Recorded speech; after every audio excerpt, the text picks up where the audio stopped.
Evil blanket fish has awoken.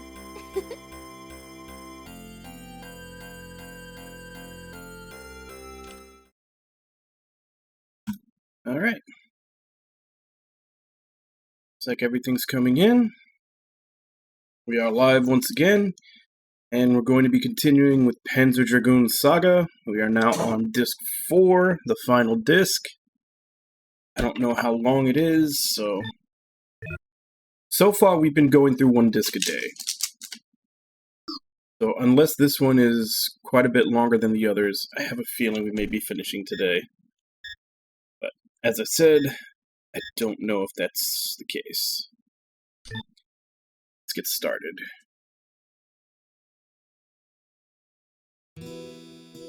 I am following a guide, just because there's a lot of cryptic stuff in this.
See what we're supposed to do.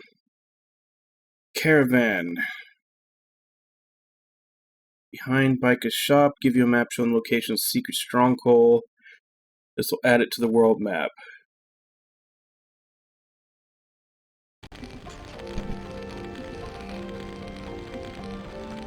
Oh man, the sneeze came out of nowhere.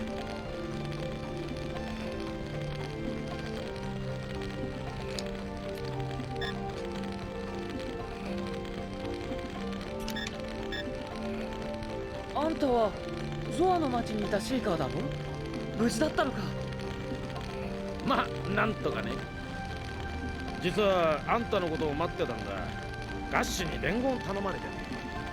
すぐシーカーの里に来てほしいぞ。シーカーの里？そんなものがあるのか？外の人間には秘密なんだ。詳しい場所はこの地図に書いてある。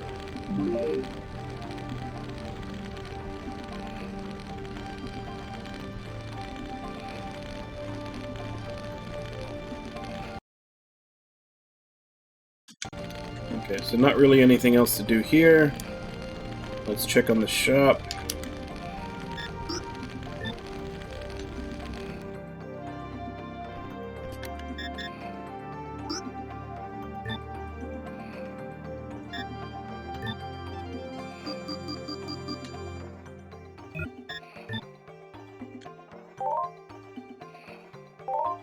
Please get better. Thank you, bye. Hey, Irby, how you doing?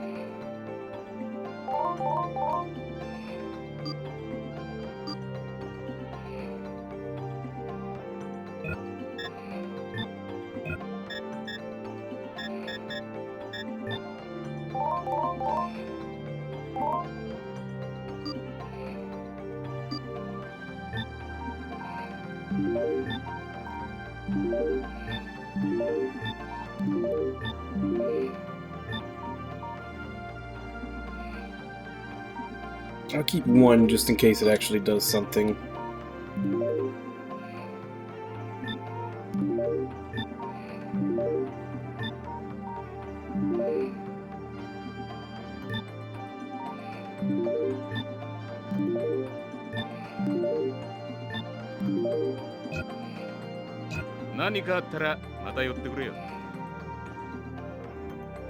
Okay, Nami's here as well.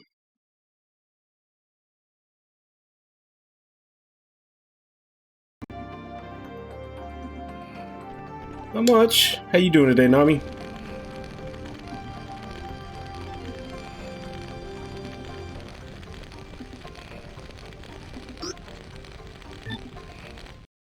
so now we should have the Seeker Stronghold available. Oh yeah, what are you drinking tonight?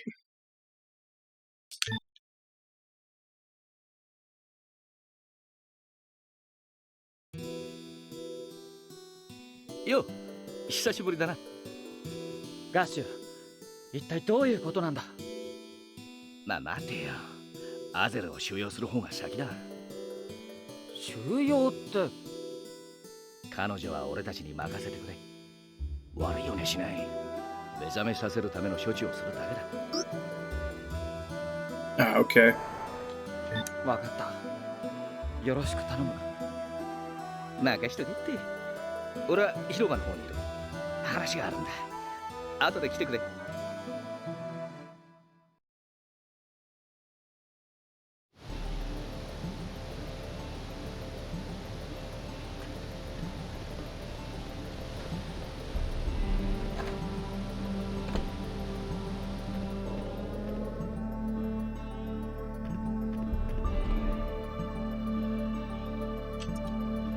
So let's see what I need to get done here.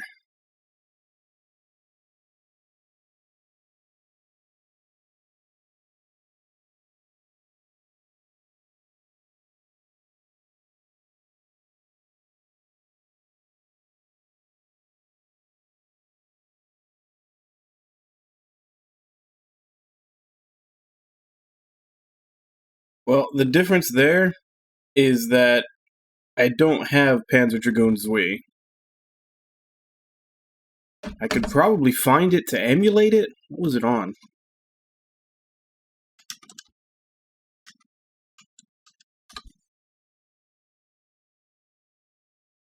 Okay, it was another Saturn game. Yeah, I mean, I've pretty much ironed out all the bugs on the Saturn emulator so far. I still don't know, I don't know if it's just this game or if it's a Saturn in general, but it's not quite, like, it's not 16:9 and it's not quite 4:3 aspect ratio. It's like a weird aspect ratio.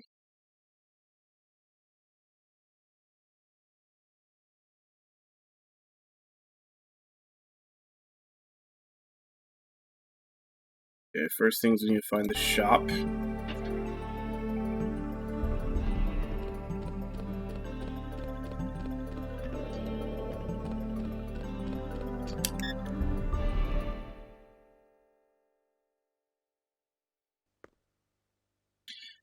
来たか。ついてきてくれ。話しておきたいことがある。あの構成生物の群れ、それに帝国軍は。心配ない。部下たちが監視してる。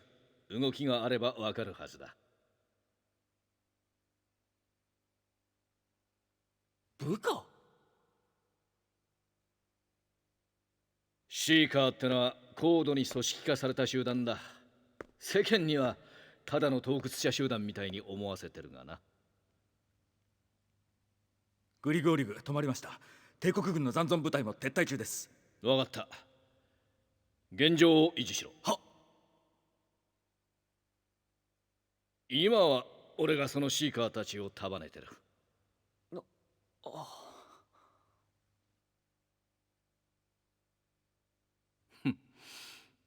意外だったか？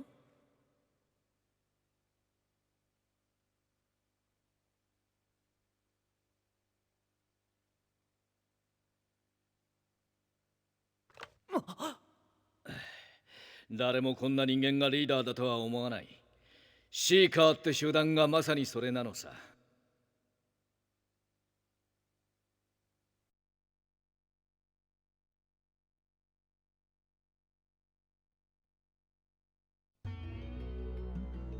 ここだ。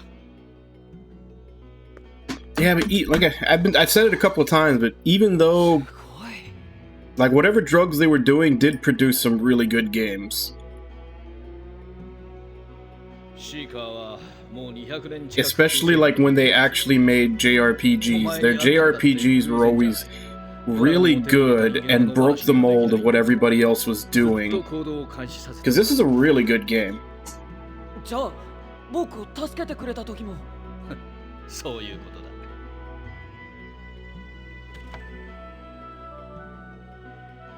全てはこいつを破壊するためだ。帝国が党と呼び追い求め、クレイメンが守ろうとした全ての源。ちょっと待ってくれ。あんたは、いや、あんたたちは一体何者なんだ。シーカーが組織だって言ったけど、じゃあその目的は？なぜ正体を隠す？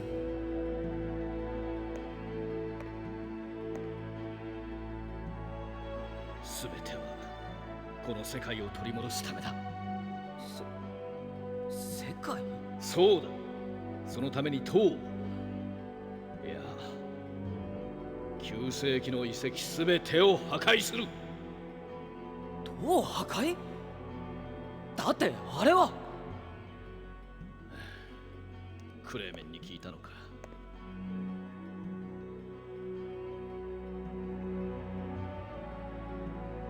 確かに奴の言う通り、これは世界を再生させるためのものだ。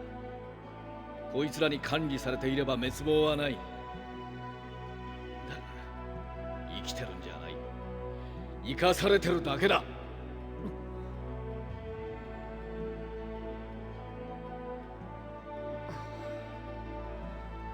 しかしエッジ、初めて会った時に言った村を覚えてるか？ああ、俺たちシーカーはああいった構成生物にやられた町や村の生き残りなんだ。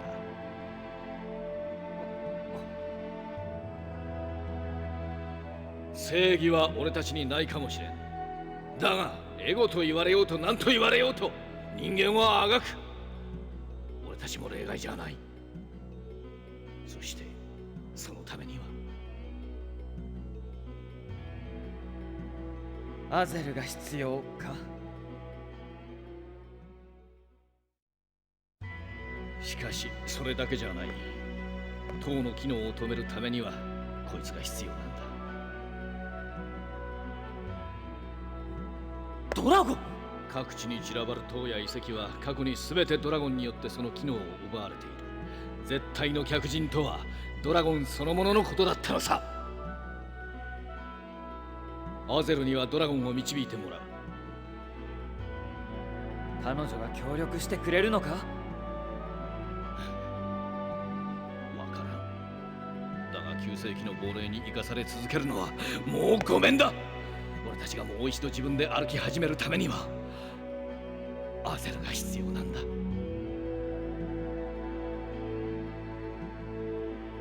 詳しくは網人のザドクが知っている。話を聞いてくれ。全てはそれからだ。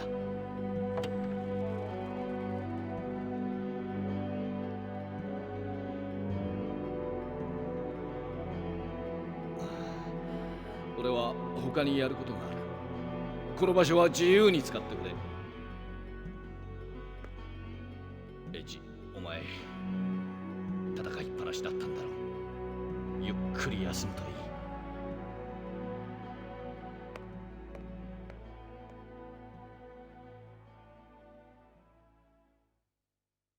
I honestly don't know, but considering that I never really heard much about it, and it wasn't until after it was out for a while that I even knew it existed, probably not.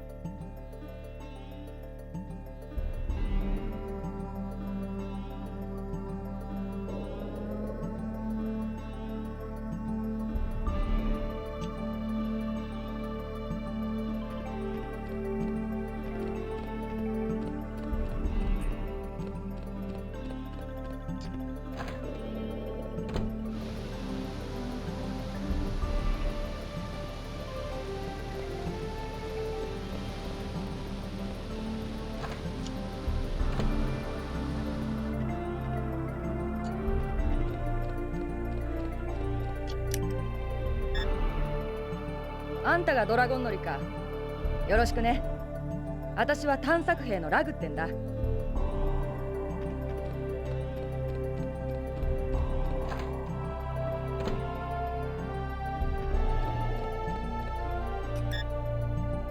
私は森人のラーだってもんさ。よろしくね。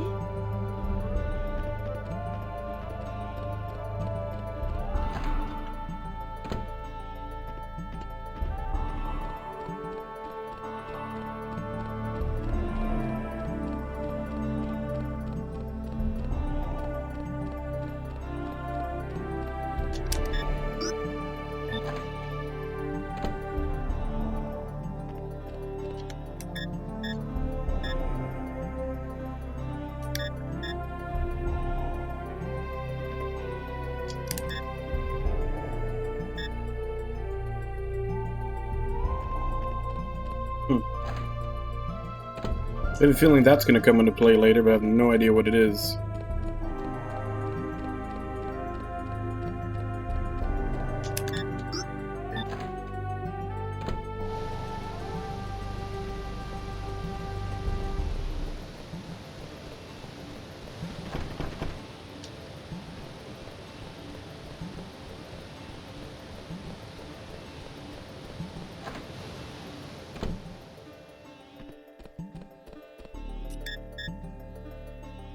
パイットと一緒にこの船で脱出した時、ゾアの街が吹っ飛ぶのが見えたよ。あんたに見捨てられた街がね。見捨てられただって？しらばっくれてもダメだよ。シーカーからあんたのこと聞いたんだ。神の使いのくせにどうして街を見捨てたんだよ。僕は神の使いなんかじゃない。この間まではただのハンターだったんだ。でも今はドラゴンがいるじゃないか。なのにあんたは街を守ってくれなかった。Technically he was on his way to, but big Death Star laser, not much you could do about.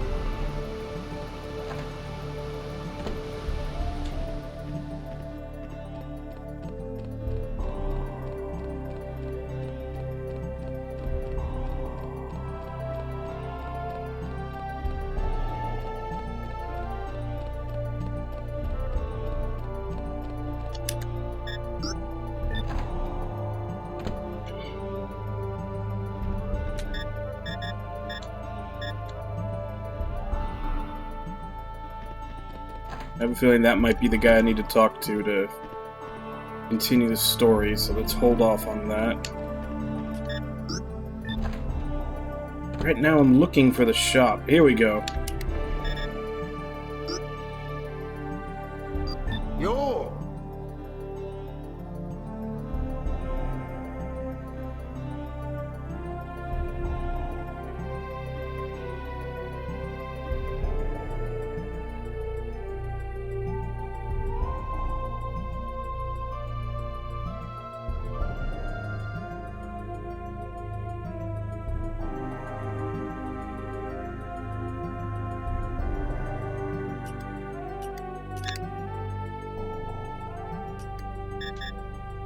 Yo!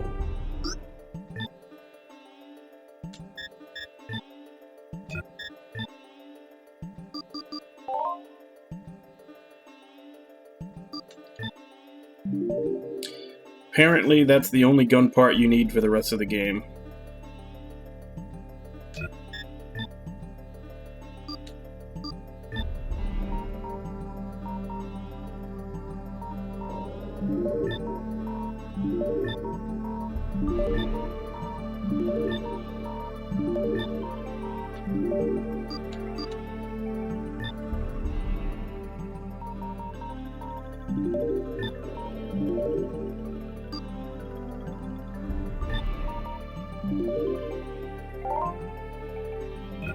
Maido.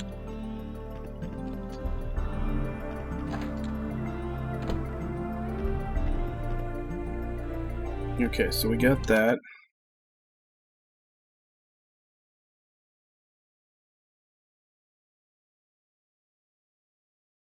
The green door in the stronghold's upper floor.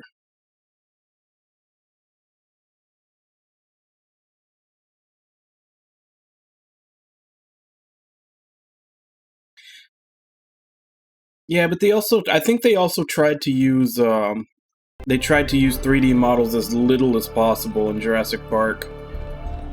Like they always went for practical and animatronics and everything as much as they could.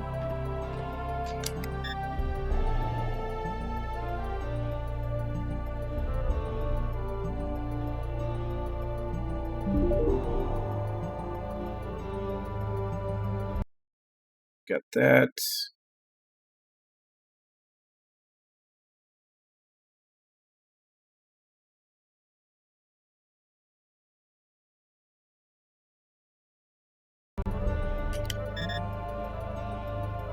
Dragon の少年よ、やっと会うことができたな。あなたは？ But yeah, every once in a while there's a director or someone that pushes the technology forward. Just like the way Cameron did with Avatar with 3D. Even though it didn't last long. Became a fad for a little while, but then once people realized that everybody else couldn't do it the way he did, it kind of died off.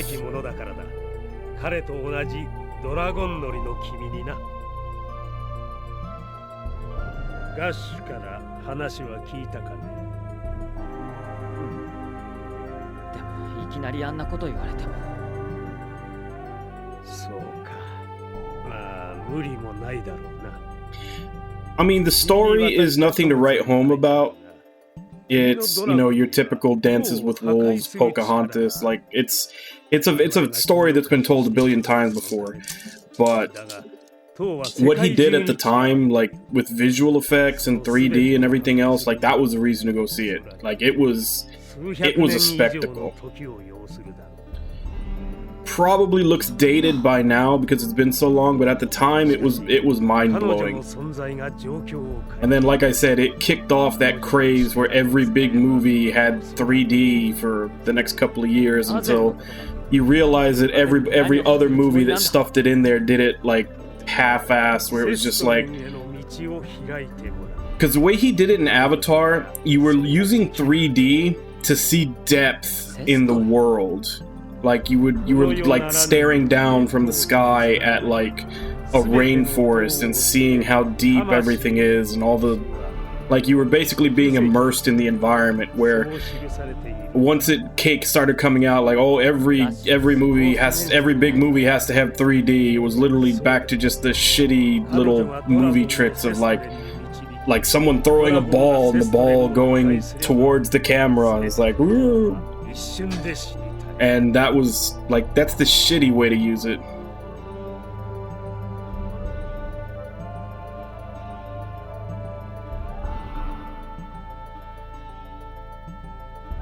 And then he's been working on like sequels ever since. I think at this point he's saying, because he's trying to film them all at the same time. I think at this point he's saying there's going to be like 4 movies, sequels, and he's like filming them and cutting them down and everything. So at some point they're all going to start getting released.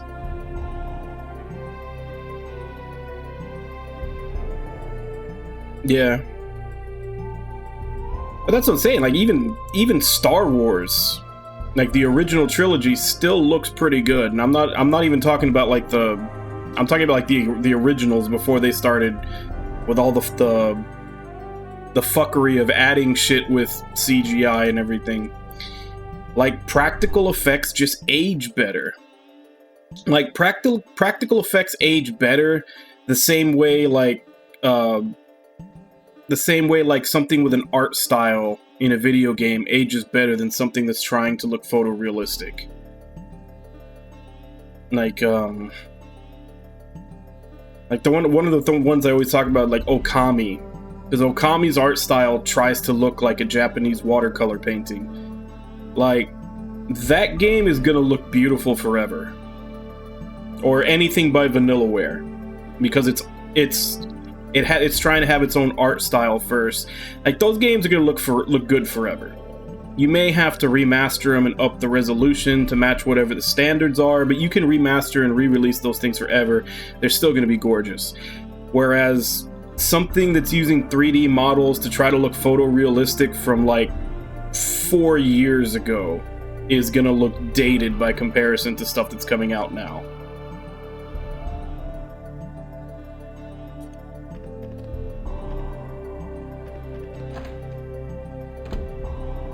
Actually, hold on, there was something else I was supposed to get. I got the old diary. Ask Zodak about the town of Zoa.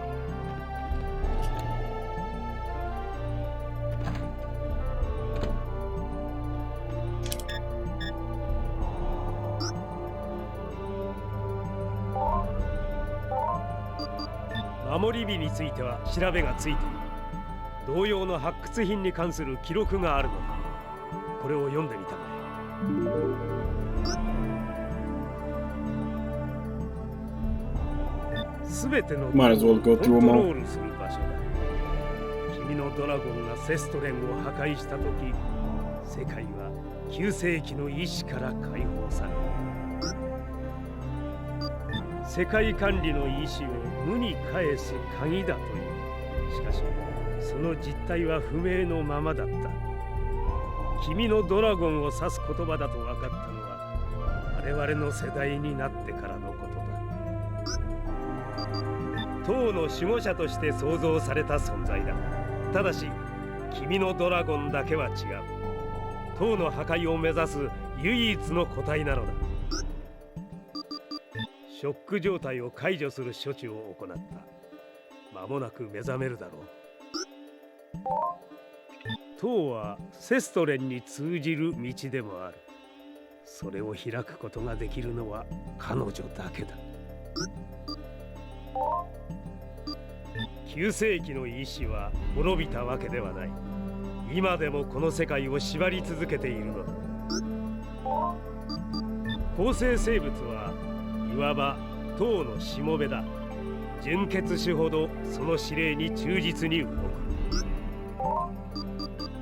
Yeah, that swarm that they use like bee buzzing noises for at the cinematic at the end of Disc 3. シーカーの一派だったセストレンに対抗する力を求めた者たちだ。彼らは帝国を起こし国力を増強したが、本来の目的は徐々に忘れられていっ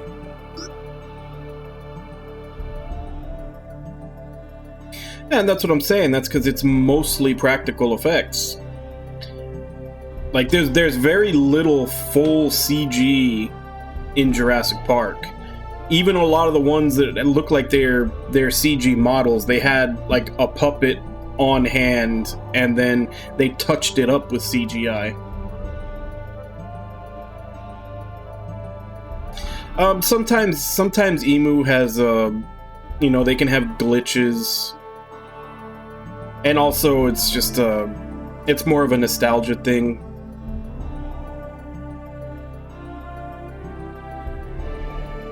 So basically just nostalgia, and a lot of times emulators aren't 100% accurate, so they can have glitches, or some games can have weird visual bugs to them.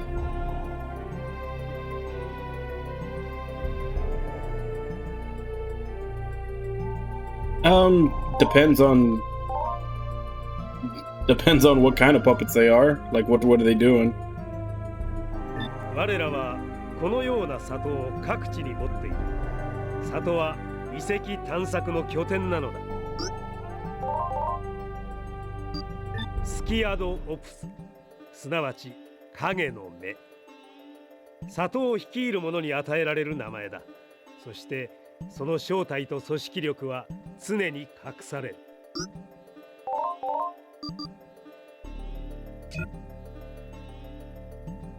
That. Got it.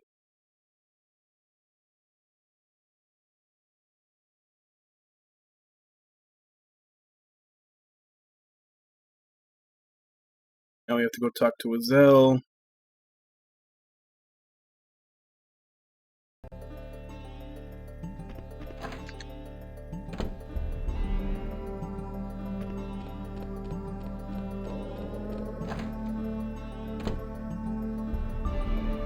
Wrong door. Other side.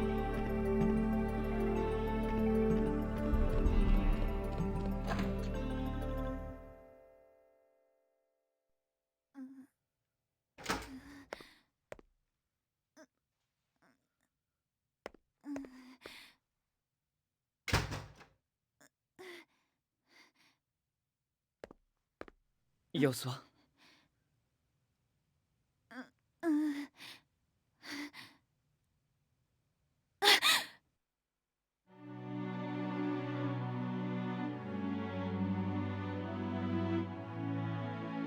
大丈夫か？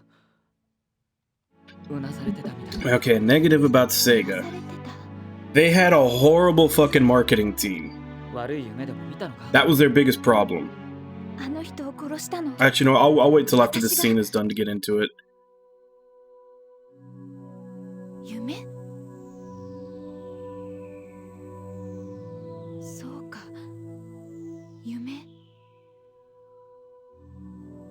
何？夢を見るのが初めてみたいな口ぶりだな。初めてよ。今まではこんなことはなかった。あの人は死んだよ。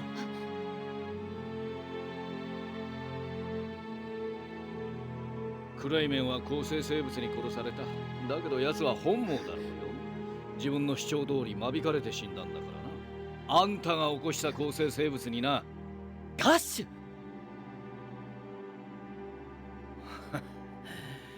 そんな目で見るなよ。俺だって彼女が憎いわけじゃない。ただ誰が敵か気づいてほしいだけだ。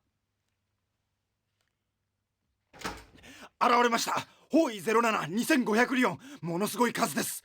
どっちだ？構成生物とグリグオリグ両方です。わかった。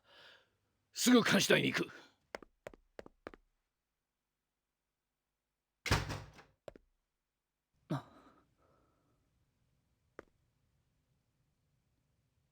しばらく一人にして。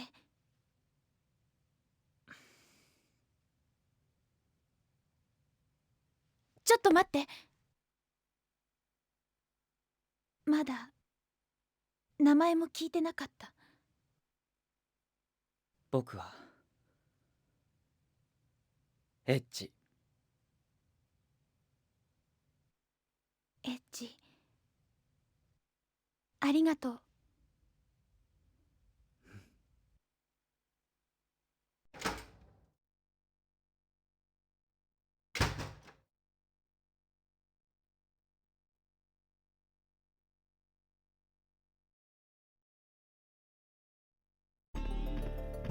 Okay.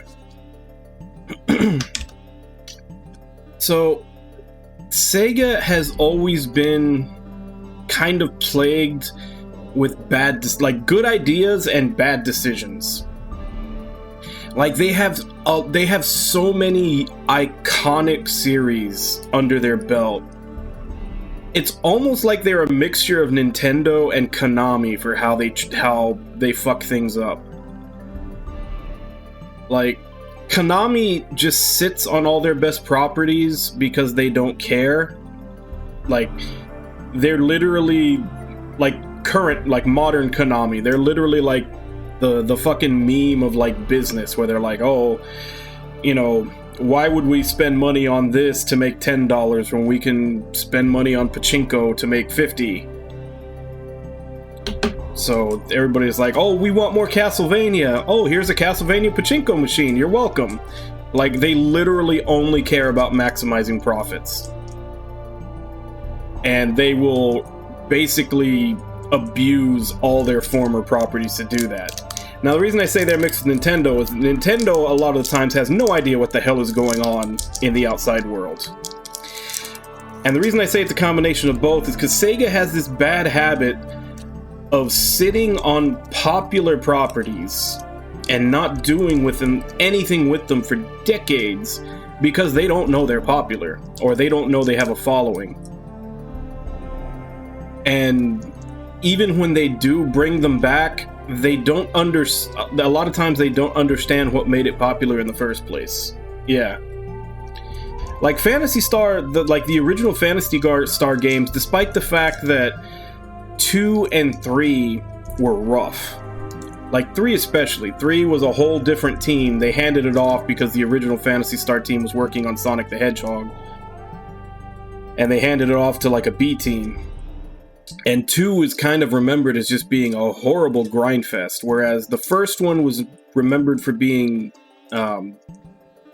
basically setting a new bar for JRPGs at the time, because that was in the 8-bit era. And 4 is still remembered as one of the greatest 16-bit RPGs of all time, despite the fact that most people never played it because it was on the Genesis and not the Super Nintendo, where all the JRPGs are.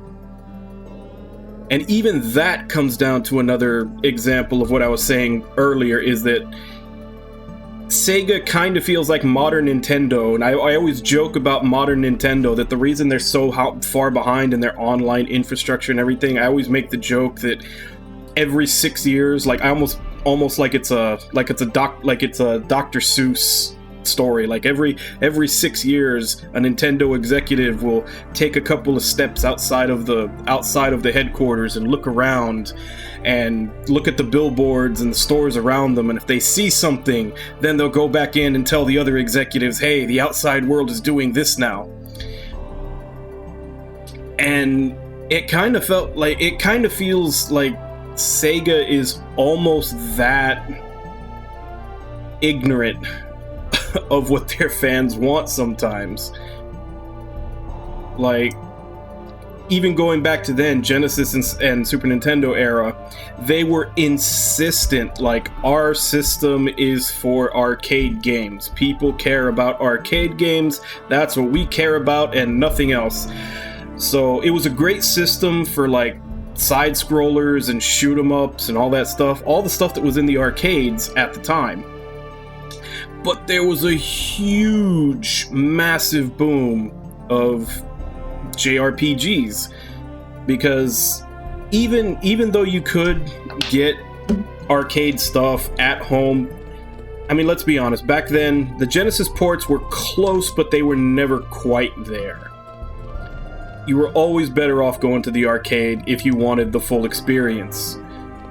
And yeah, you buy the home version, obviously, so you don't have to spend $1 billion in quarters, but like I said, there was always something missing that didn't quite give you the full arcade experience. Whereas JRPGs were 100% a at-home experience. Like, they're long games. You spend all your time, you spend a bunch of time on them. Like, they were basically designed specifically for home consoles. And with the exception of the Phantasy Star series, like, they basically ignored it. Like, there's Phantasy Star, there's the Shining series, and that's it. Like, they didn't really have any from third-party developers, they didn't really make all that many themselves, whereas the Super Nintendo was just absolutely covered in them. Even more so than most people realize, because if you go to like like romhacking.net or one of those, or another site where you can pick up fan translations, like, they are still putting out fan translations for JRPGs on the Super Nintendo that we never got. I dare say we only got maybe a third of what was actually released. So they completely dropped the ball on that, because that was the big genre that basically went from 16-bit to 32-bit, because around PS1 era, that's the reason why PS1 and PS2 won the console wars. Like, JRPGs blew up with Final Fantasy VII. Like, they were the #1 thing. And not even JRPGs, the other thing that blew up was fighting games. And again, those were arcade games, and Sega still kinda ignored them. Like, they didn't... Obviously, this was back when everything was exclusive, so Nintendo was shelling out the money to get JRPGs, and they're shelling out the money to get fighting games and all these other things, and Sega was just letting them do it, and they were going after other things. Like, they missed out. They basically started their own descent into the death of their console market by not fighting for the genres that were popular, because I don't think they knew they were popular. And then leading more into modern, like I said, now their big problem is just that they have all these franchises that they don't seem to know that are popular. Like, one of the few things they have right now that is super popular, obviously they acquired Atlas, so they basically just bought some popularity by acquiring Atlas, but other than that, their only real big seller was the Yakuza games. And I guess you could also say the Total War stuff. Like, that's more of a cult following, but it is definitely a rabid cult following. Like, the people who like the Total War games will pick them all up. Yakuza is starting to become more popular in the West now. Like, it's actually pretty popular in the West now, but I think in Japan it's been popular for a while. Yeah, it is, and they acquired Atlas, and that's what I'm saying. They kind of bought some popularity there. And you even hear the story from Nagoshi about all the shit that he had to go through in order to get to make the Yakuza series. Like, he basically put his job and everything else on the line just to get a chance to make them. At this point, I think he's being appointed to, like, higher up in the company where he can make more decisions. But I mean, just think of all the stuff that they have. Like, Golden Axe, we've seen nothing from it, despite the fact that they've several times tried to make a follow-up to Golden Axe. We've seen nothing of it. Altered Beast literally had the one game. Altered Beast had the one game, and it's still one of those things that a lot of people remember and talk about. Obviously Sonic has been mishandled for good God, who knows how long. What else? I know they have a lot more than that. Like Fantasy Zone, Space Harrier, all those, nothing has been done with them. There's more, but I'm just not coming out. But either way, and a lot of those they've wasted money on. Like, there's been like 3 or 4 different times they've tried to make a new Altered Beast game, and it has either been dead in the water or flopped. Same with Golden Axe. Like, a lot of their old games, they mishandle. Like, the biggest success they've had with bringing back a new franchise, and it wasn't even them, they handed it off to a third-party developer, has been Streets of Rage 4. Which, if you haven't, that game is fucking awesome. But yeah, they just mishandle their properties. Like, even like we said before with Phantasy Star, they've yet to come up with, and it's one of those things where I don't know if I want them to, because Phantasy Star 4 ended, it wrapped up everything up so cleanly that I don't know that I'd want them to continue on that storyline. But they haven't given us another game in that style for Phantasy Star in forever. They basically just turned it from a pseudo MMO into an MMO, and that's what it's been, and that's what most people identify it as for decades now. Yeah, that's another one.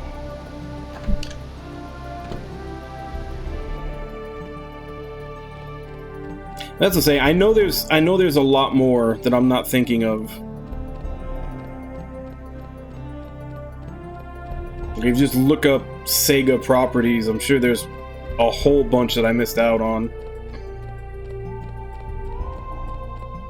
House of the Dead, that's another one.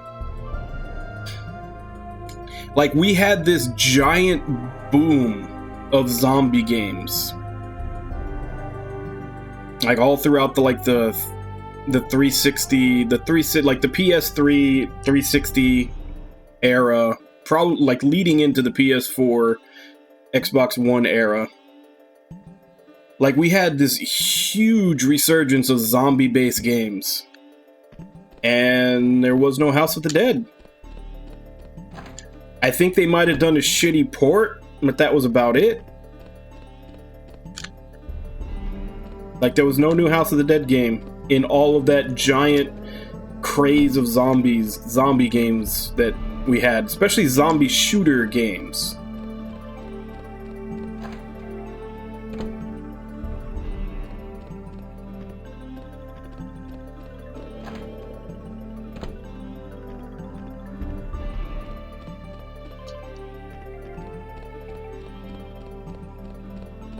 And that's what I'm saying, like, even if they didn't want to do it themselves, it would have been so easy. It would have been so easy to pick, like, an American first-person shooter company and just say, hey, here's, like, you know, do you want to buy the license? You can make a zombie first-person shooter game with the House of the Dead name on it. And as long as they picked a company that knew what it was doing, it probably would have made a lot of money.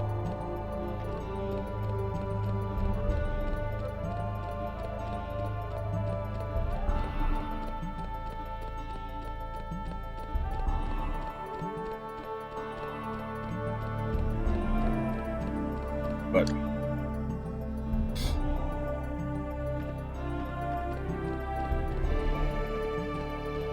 yeah, as I said, that's basically the problem with it's their marketing department. Their marketing department was kind of that was kind of what killed their hardware in the first place. They just never knew how to sell it, and they never knew how to sell the games for it. And then on top of that, they just don't ever do much with their properties. They have good properties that they never do much with. And they just never seem to know when. It's just bad decisions with. They have a lot of good ideas and a lot of good properties, and they do make bad decisions with them. But, yeah, I think that about covers it.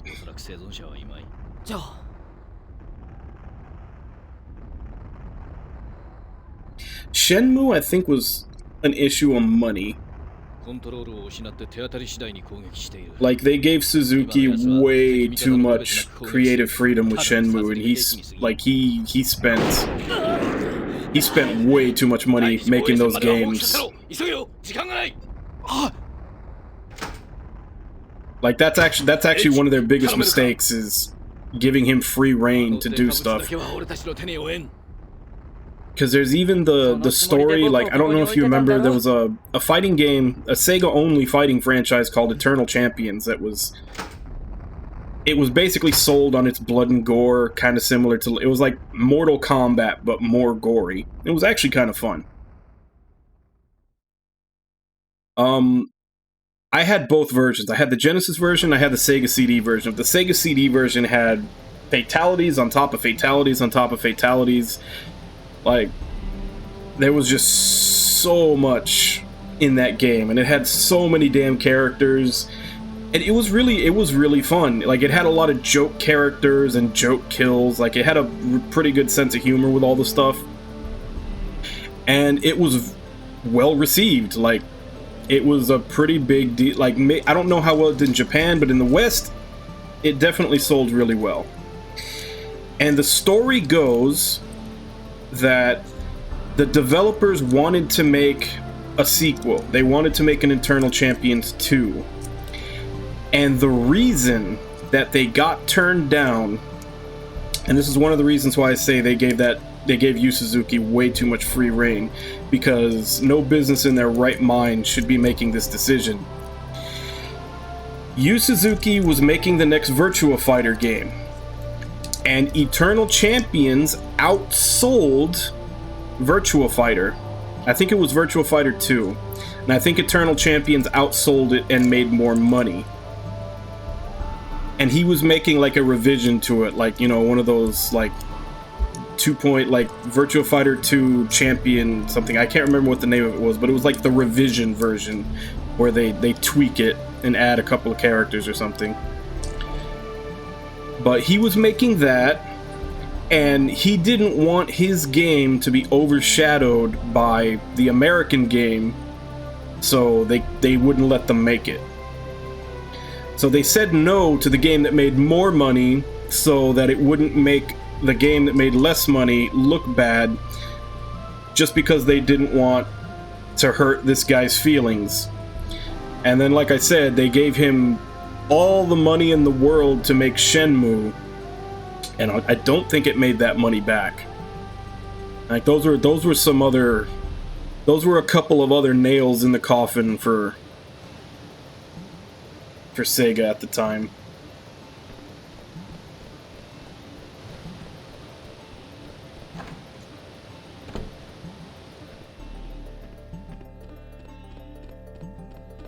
But yeah, because I remember watching a documentary on what happened with Eternal Champions, and the developers were literally saying that they got turned down from making a sequel because Sega didn't want Yu Suzuki's game to get overshadowed by it, because of course, you know, fighting game fans can only ever buy one fighting game at a time. That's just obvious, right? You can't like more than one fighting game. It's kind of the same thing that happened to Titanfall when COD came out. Titanfall was the better game, but it got released at the same time as the bigger one and got completely overshadowed. And that's what they didn't want to happen to Virtua Fighter. So they wouldn't let them make a sequel. Where the hell is the exit? Is this it? Nope.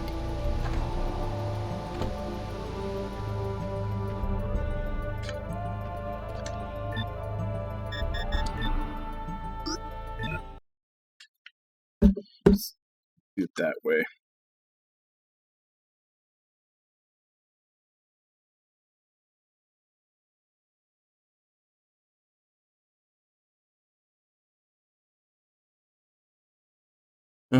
We can go get another gun part in the caravan, even though according to this, the Punisher that we already have is way better than anything else.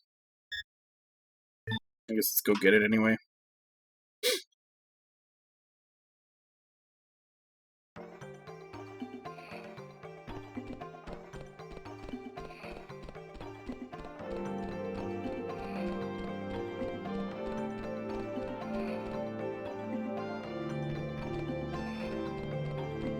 But yeah, and then they also just made a lot of bad decisions in general. But like I said, a lot of it does come down to the marketing department. Like, I was one of those people that had the full monstrosity. I had the Genesis, the Sega CD, and the 32X. Because it was, at the time, I always made deals with my parents. It was like, they would pay half if I paid half, and then I would go do, like, mow my neighbor's lawns and do other stuff to get my half. And then once I had my half, they paid the other half. So that's how I ended up getting the Genesis, the Sega CD, and the 32X. Each one was basically the same deal. I paid for half of it. And it was a slap in the face because, you know, you get the 32X came out, I got it, and then literally I got it, and then a couple of months later they were just like, yeah, nobody liked it, we're done. We're not making anything else for it. And it's like, you released like less than 20 games for it. Like, it was not out that long. It was not out that long at all. They released like maybe 20 games for it. Nobody liked, like, they didn't sell well, and they were just like, yep, we're done. We're not going to support this thing at all. It's like, that's not how things work. Like, you got to give it a little time to see if it catches on. 遠隔の様子。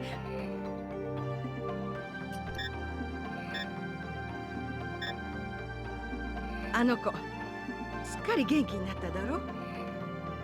Yeah, this is... I need to go find the dad. He's the one that gives me the gun part for saving the kid. Where is he? Should be up here. We'll be sitting by the campfire. Oh, I have to go at night. Okay. That explains that.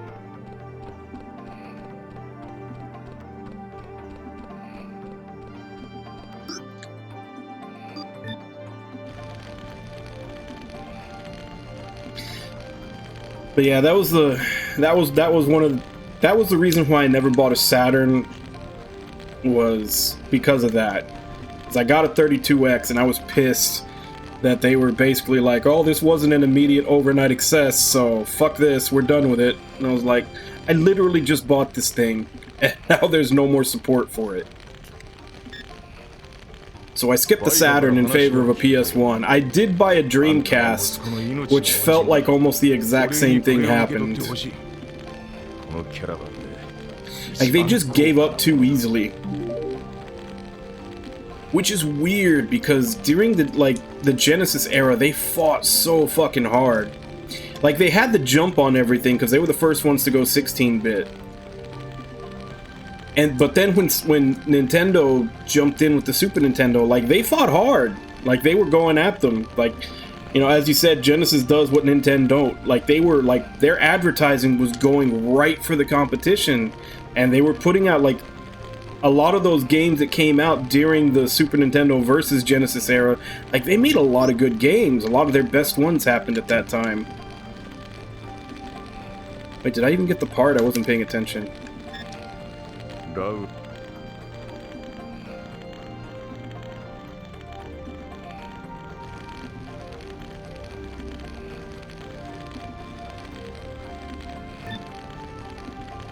And then, like, they did the Sega CD,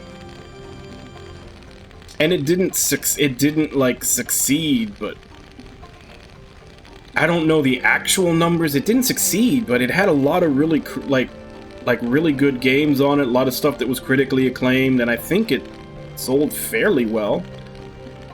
If it was a failure, it wasn't a massive failure. And then the 32X, they just gave up on immediately. The Saturn, it feels like they didn't give up on the Saturn immediately, but it was like, it was almost like they didn't really care anymore at that point.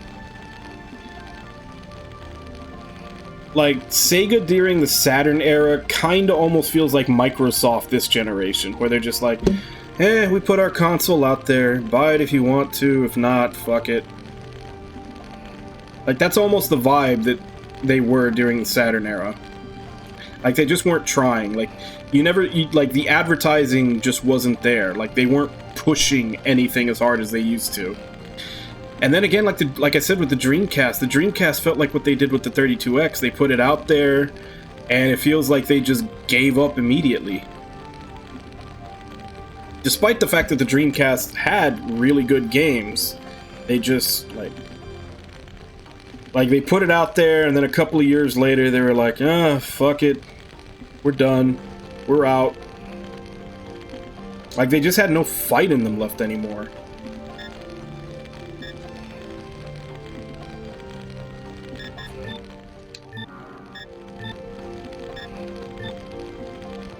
Okay, yeah, I did get it.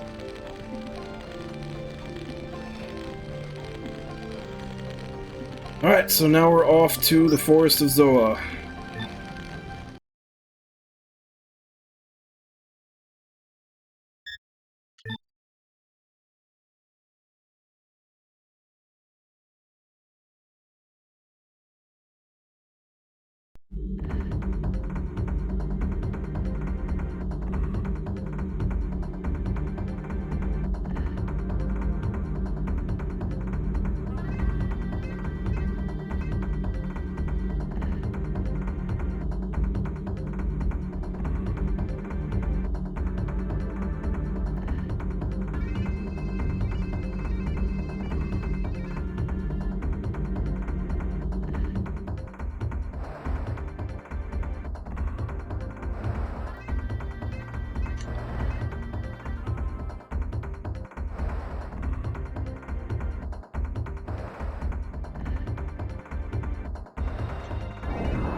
So was that just a coincidence with a random encounter coming up, or are these actual on-screen encounters?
Okay, so that's an unwinnable battle. At least for right now.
So is this how we make them killable?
So I guess we just go here to find all these things to make the big tree guys immortal.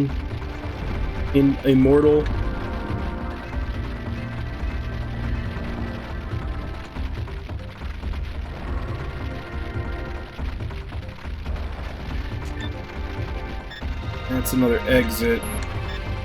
Well, I still got quite a few paths that I haven't checked.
Well, if this thing is for all those invincible trees up there, there's definitely a few of them.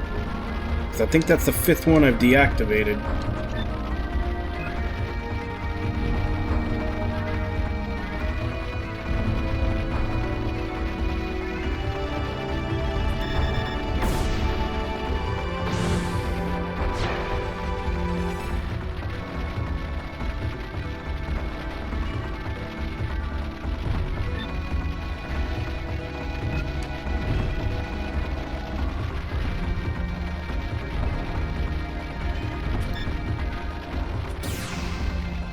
There's another exit.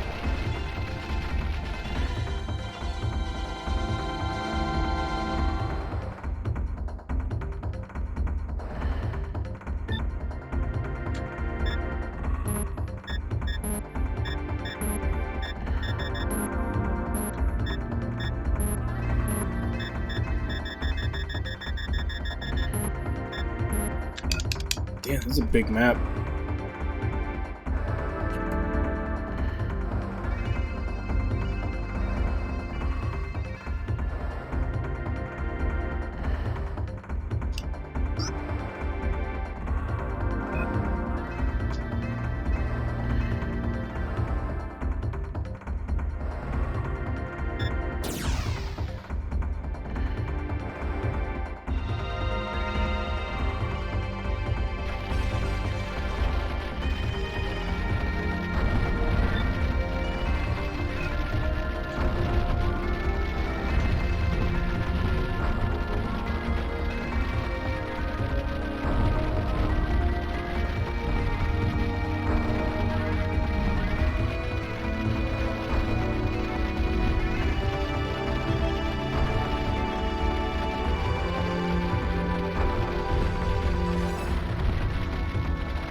Got a D unit.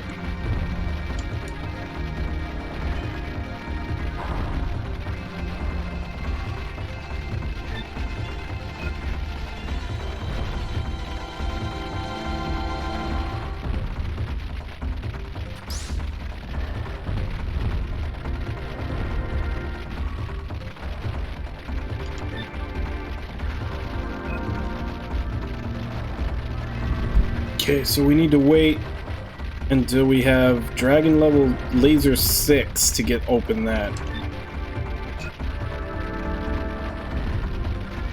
Actually, I think just from reading in the side story stuff and everything, I think that's where we get the final form.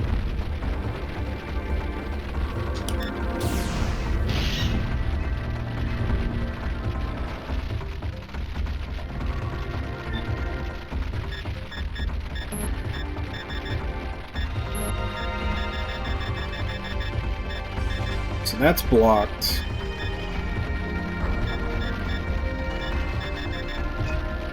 I think we've just got the couple of turns we didn't do near the beginning. Nope, there's 2 secret forms. There's like I think to get Dragon Laser 6, you have to collect all the D units, and then you have to have the baby dragon, which I already do. And I think come to this place up here at the top that's locked once you've got Dragon level 6 to get the final form.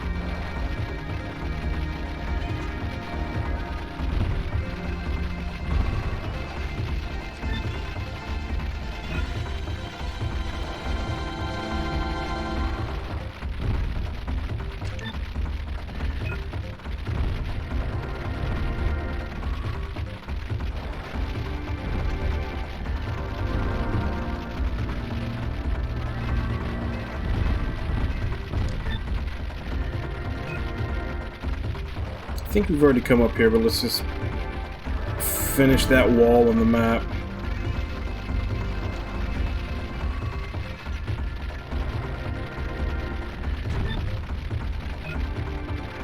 Just to make sure it doesn't branch off anywhere.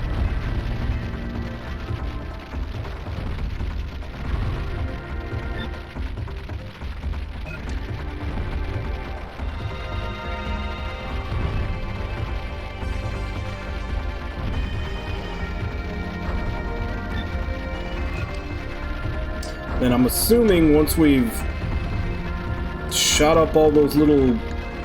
They look like barriers around the roots. That'll make all those tree monster things killable.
I think that puts us at 10D units, which means we just need 11 and 12.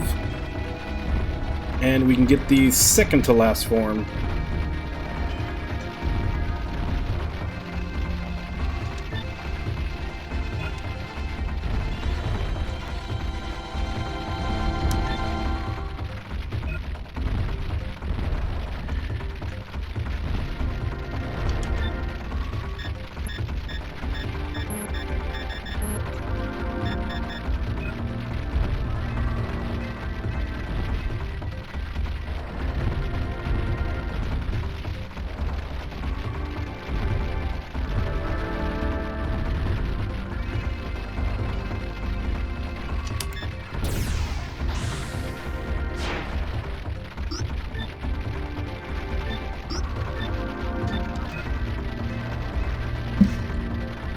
Should be all I need to do, but let me just go ahead and read that.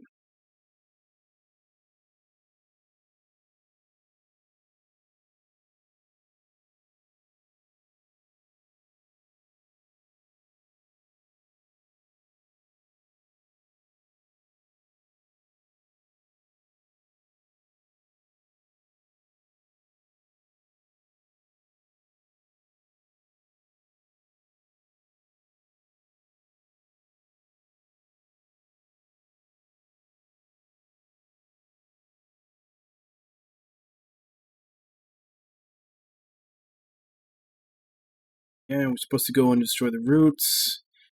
Got D unit 9 and 10.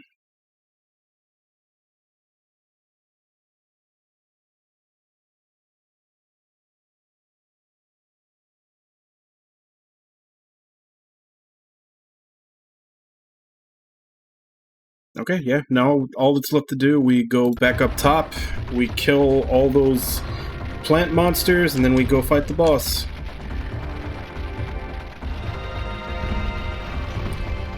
Which, I lost count of how many roots I was deactivating.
So yeah, we're definitely going to kill every single one of these. They're a really good experience.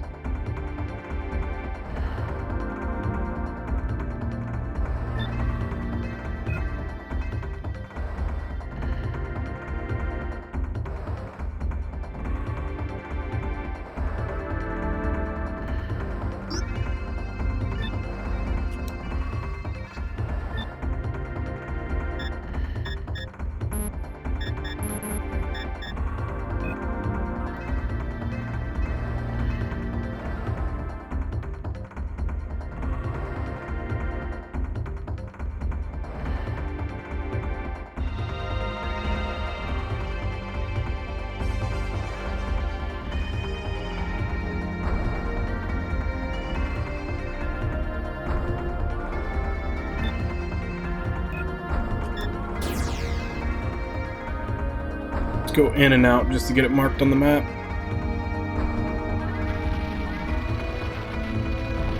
I'm pretty sure this is the one that I didn't take. Yep.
Come on, where are the rest of the trees? I know I destroyed way more roots than this.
Isn't the whole point of that attack that they bounce it off each other?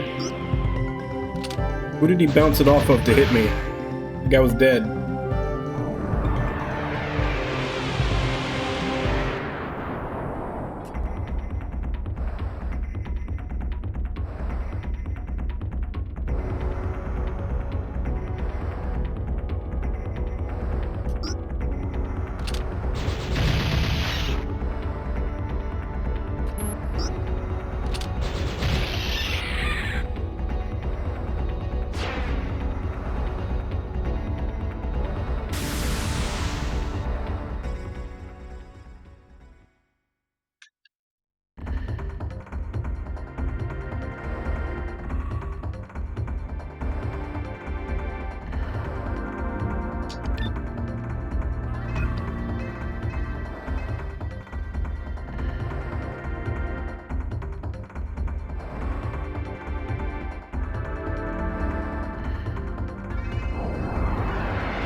I guess not. I guess they really can just shoot it at you.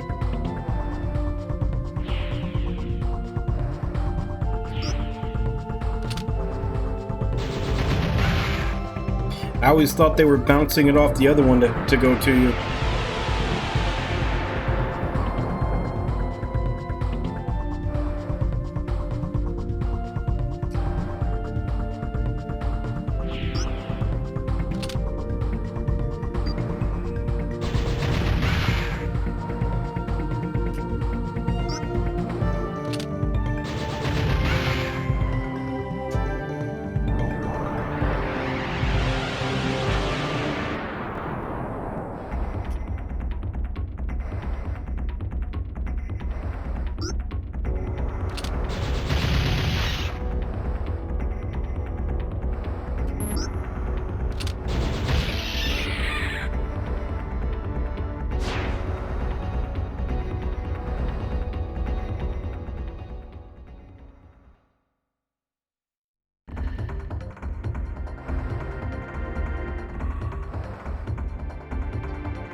Yep, this one actually caught me from behind. I actually had one where they weren't starting behind me.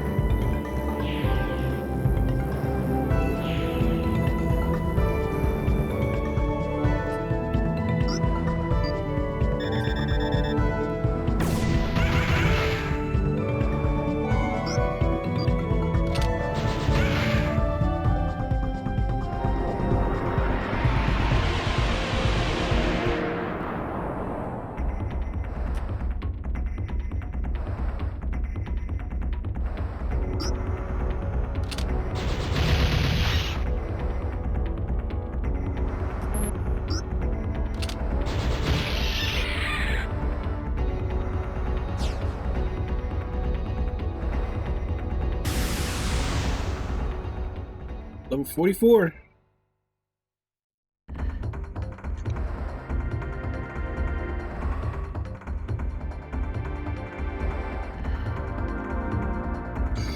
Hey Ragnar, how you doing? Yeah, that's true. I mean, I can download it.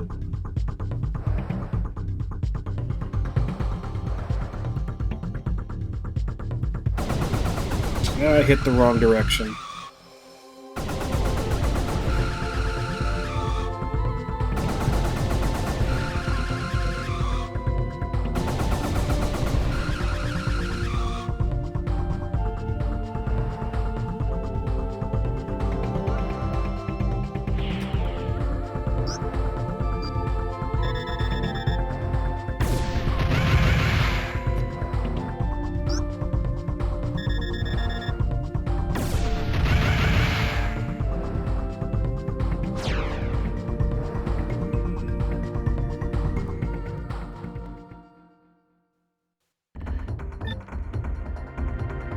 I still gotta beat 2 more games before I can get to it.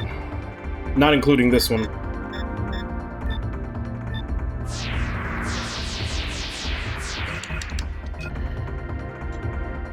so at least by then all the wikis and everything else will be done for all the new content, so I can look to it if I need to.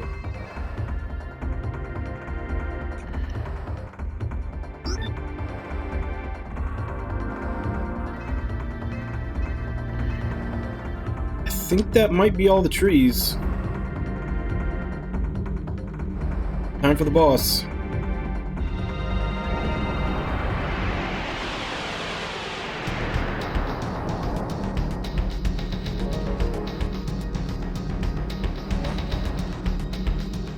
やっぱり暴走している。なんとかこいつを止めないと。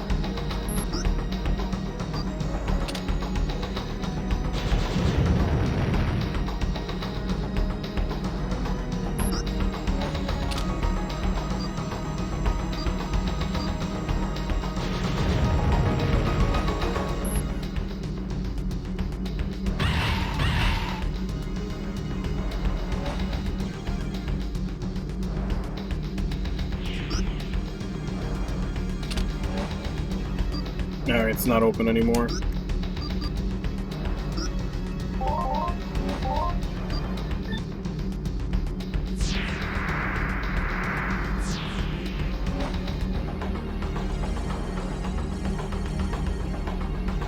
Yeah, I looked up reviews for Drakengard 2, like I said, when I was trying to decide whether or not to put it in.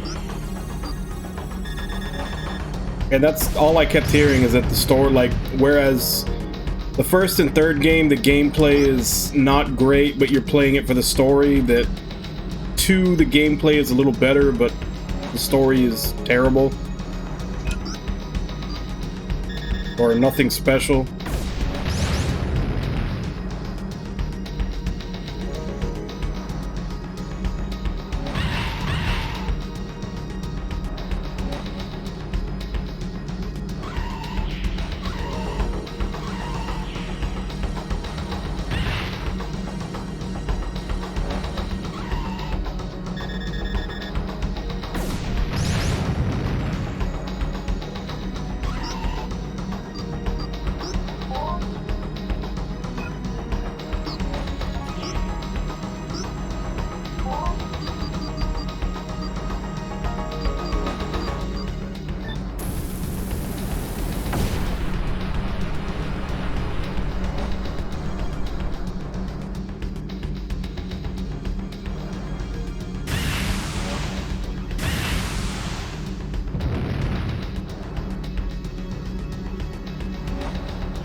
Come on, open up this time.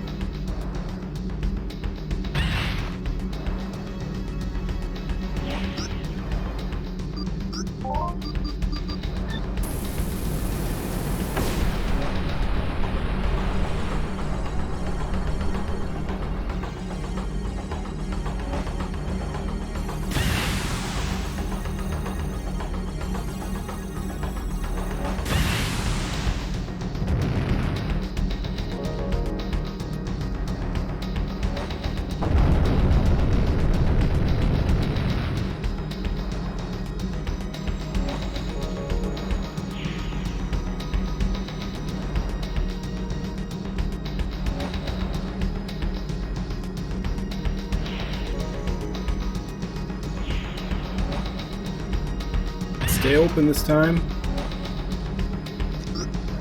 Damn it.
I don't know if doing damage to the outside is what gets it to actually stay open when it lets one of those guys out.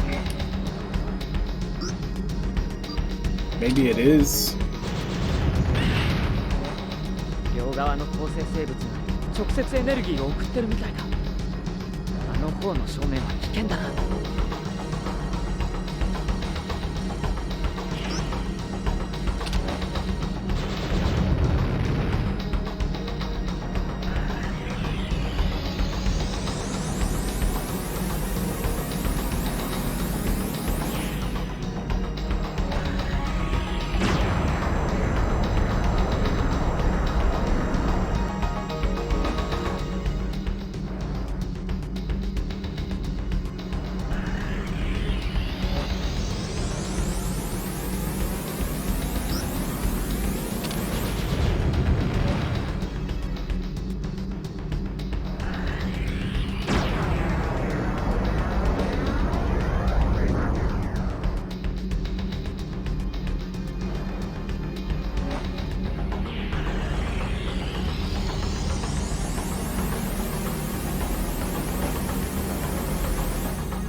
I'll just stick here till I got 3 charges.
Is that what that stupid orbit limiter does? It just makes it so it can hit you everywhere?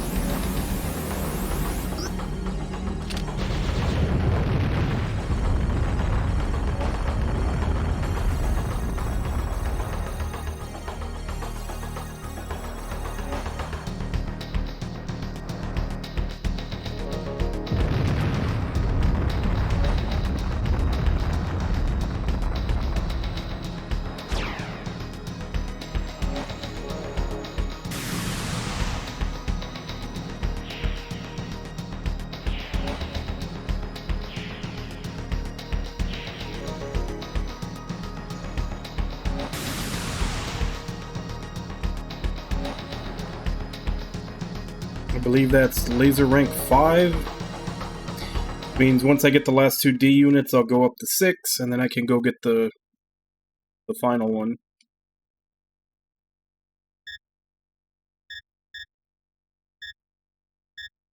Let's go ahead and save there.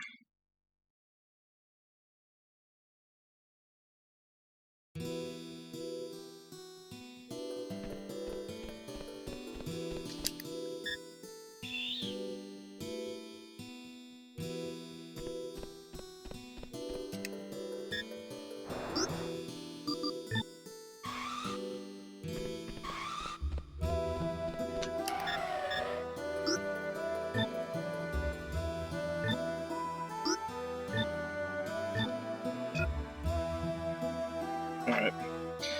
It's about 5 till 4, so before we actually start getting into anything else, I'm going to go ahead and take my first break. I'll be back in 5, and then we'll continue with what comes next.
Alright, I'm back. You keep it a full screen for a little bit because eating.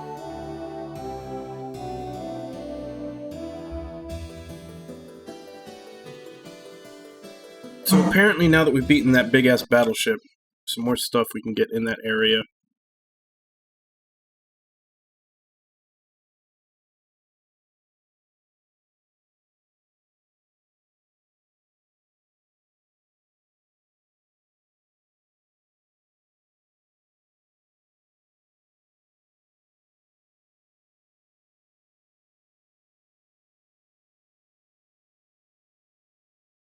Okay, so first things first.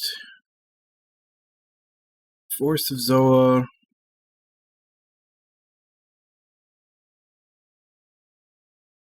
Anything we'd actually get here is just the stuff for later.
There's supposed to be a couple of rare encounters that we can get here. And then there's a few things north of where we fought the battleship.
That was one of them. Supposedly you'd be able to get that fruit.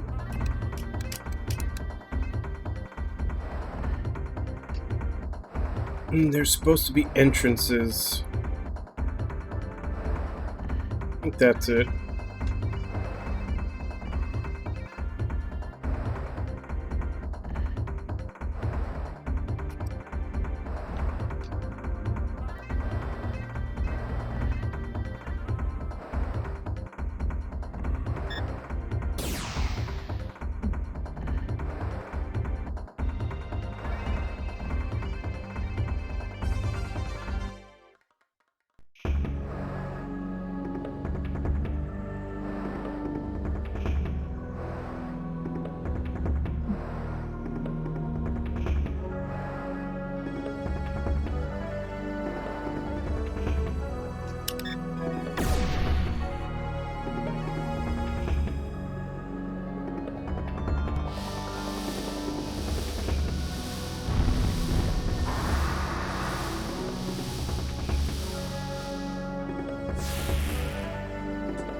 believe that pedestal there is where we get the final form. Once we have it, everything we need for it.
Okay, so it just connects the two.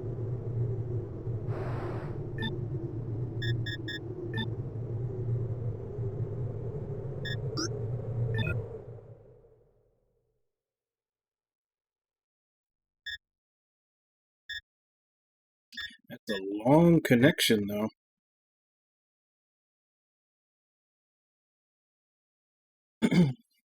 Let's see if we can get some of those rare encounters.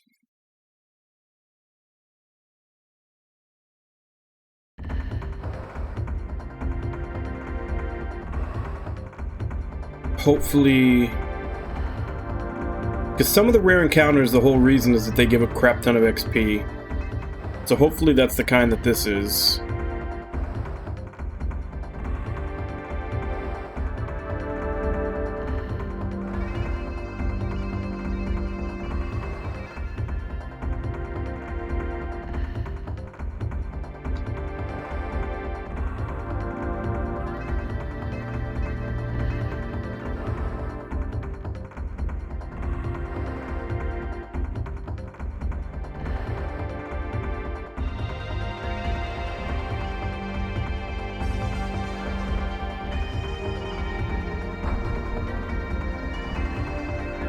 Come on, attack me.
Alright, doesn't look like it's gonna happen.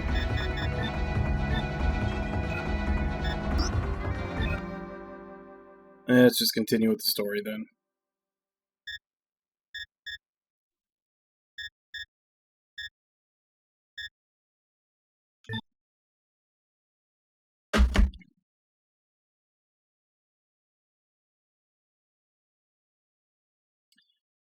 It is, but I've been taking my time with it.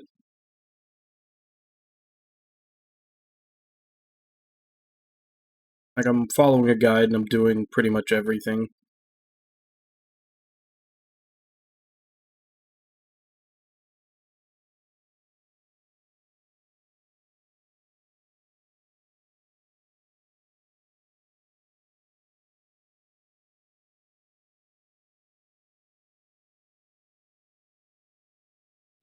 At least I'm trying to do everything. There's certain monsters that just don't want to appear for me.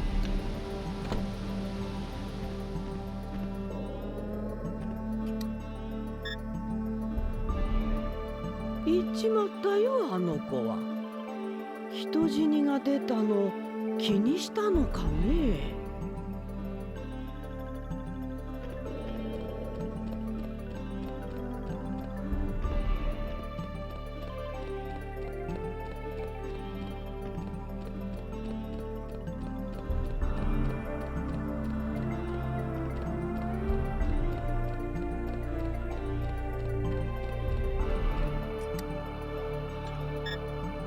アゼルの話聞いたか？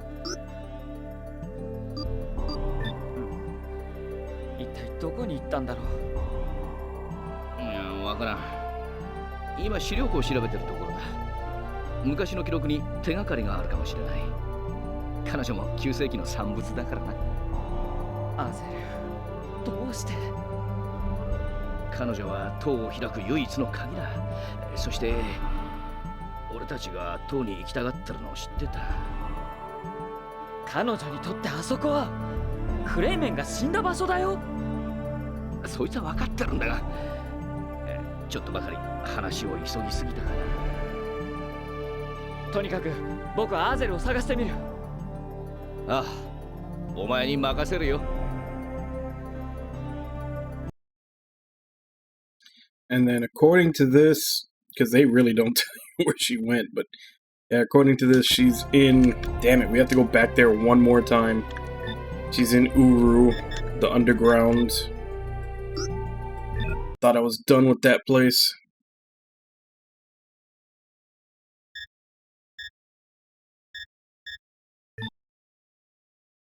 I guess they don't tell you, but they do point it out, because that was never on the map before. You always had to go through the top.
I mean, there's gonna be black bars regardless. Like the Saturn had a very weird resolution size. Like it's not 16:9, it's not 4:3, it's like some weird halfway. Yeah.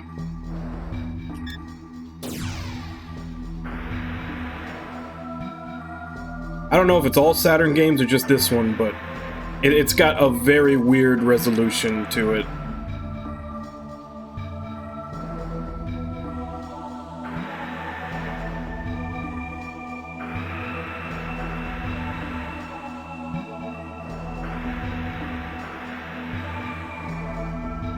Okay, so it might just be this game then.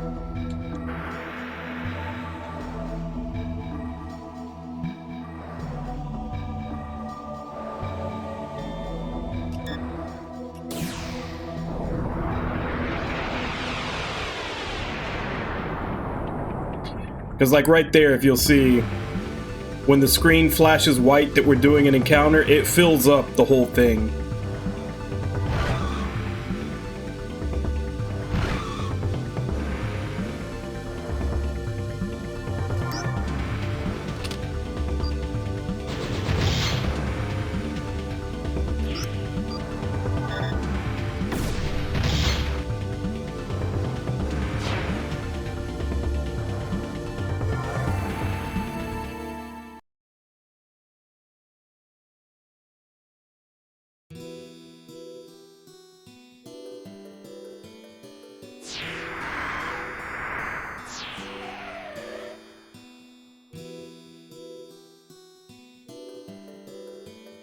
落ち着いた？ええ。ごめんなさい、心配かけて。君はあそこで生まれたんだね。私もそう思っていた。でも違ったの。え？生まれたんじゃない。ただ作られただけ。戻ろう、ハゼル。ダッシュたちだって悪いようには視野しないさ。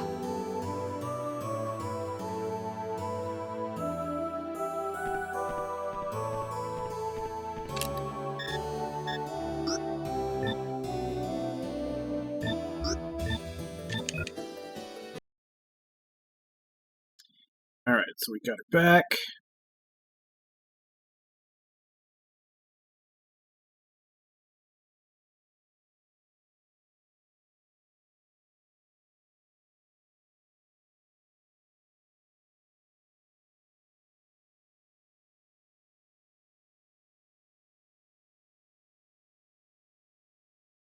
Alright, so we go to the Seeker Stronghold, stuff happens, and then we're going to the tower.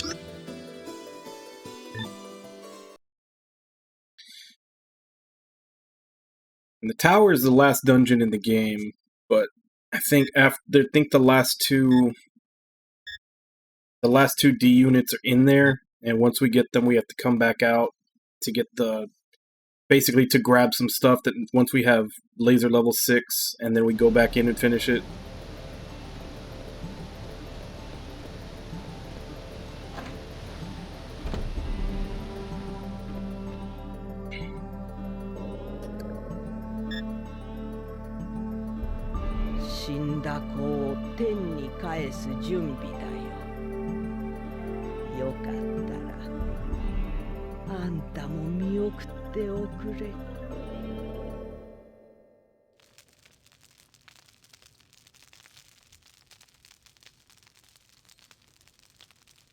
ここももう終わりだ。廃棄して次の居場所を探す。一緒に来ないか。トウはセストレンはどうするんだ？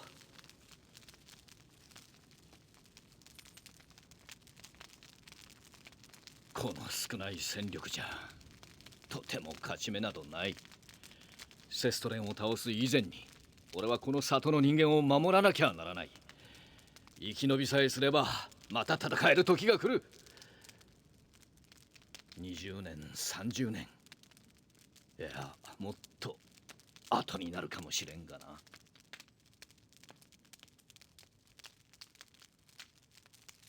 僕はもう一度塔に行く。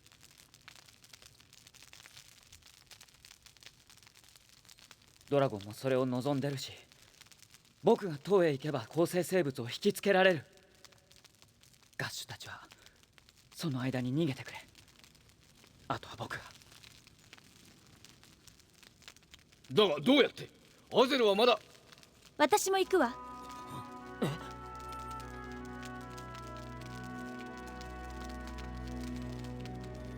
私が行って彼とドラゴンをセストレンに送ります。だけど勘違いしないで。それが9世紀に与えられた役目だからじゃないわ。あの人の言っていたこと、この人たちの言っていること、どちらが正しいのかはわからない。だからエッジ、あなたに言って確かめてほしいの。そこにセストレンに何があるのかを。すまん。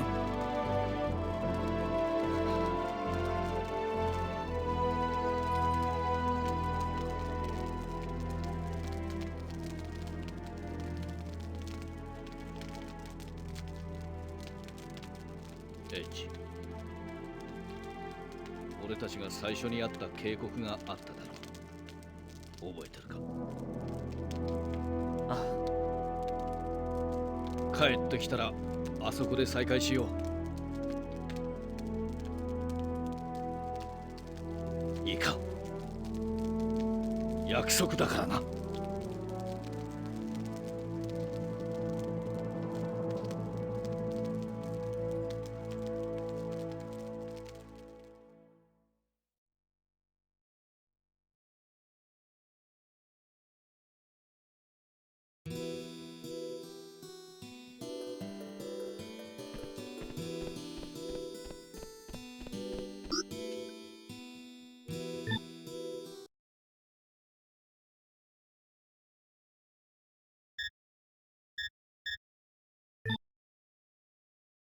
Alright, now we start the final dungeon.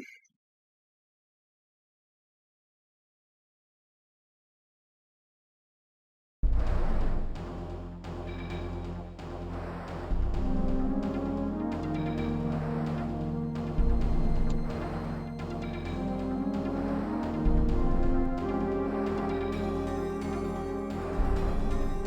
クレイメンを使った入り口はもう使えないのか？塔内部の対侵入者システムもすでに起動してるわ。だからごめんなさい。少しは役に立てるかと思ったけど、防衛システムのコントロールは完全に独立してるみたい。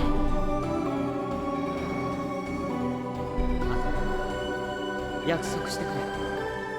これから先僕の身に何か起きたら、君だけでもドラゴンに乗ってガッシュのシーカーのところへ戻ってくれ。それはできない。どうして？あなたが思っているほどドラゴンは融通の利く生き物じゃないのよ。ただの乗り手ではなく、何か重要な目的のためにあえてあなたを選んだの。このドラゴンはあなたのためだけに存在している。そう言っても過言じゃないわ。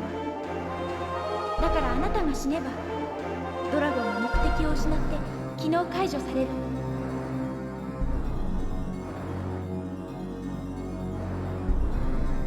君は全部承知で。ええ。でも私は大丈夫。今はエッジ、あなたを信じているから。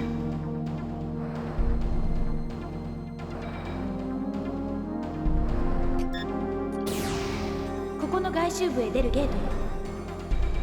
ロックされているわ。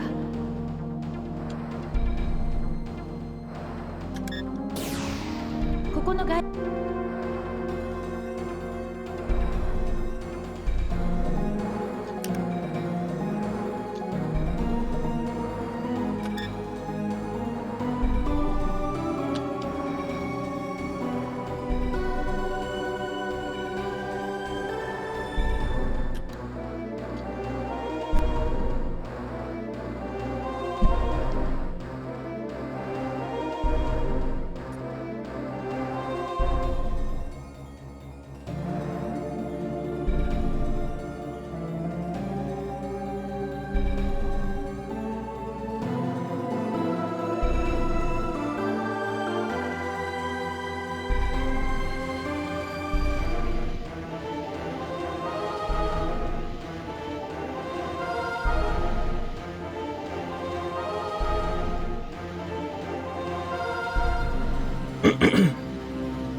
まずいな。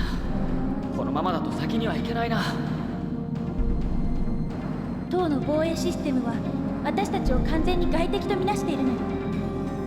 外周部に出ればあのローターパイルを止めるスイッチがあるかもしれない。ゲートは私が開けてみる。行きましょう、エッジ。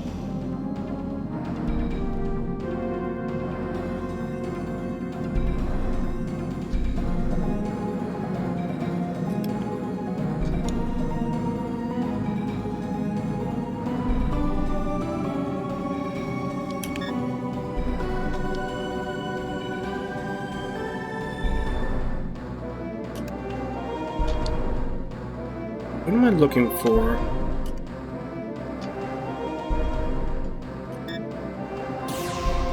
Just待ってて。いいわ。もう一度ゲートにアクセスしてみて。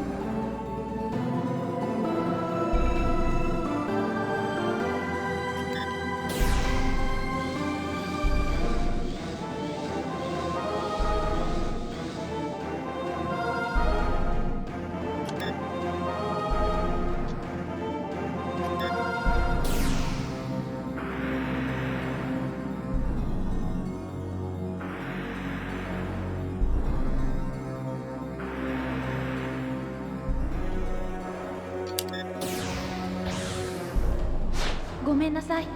ガーディアンの起動システムと同調してて、私だけではこのゲートは開きそうもないわ。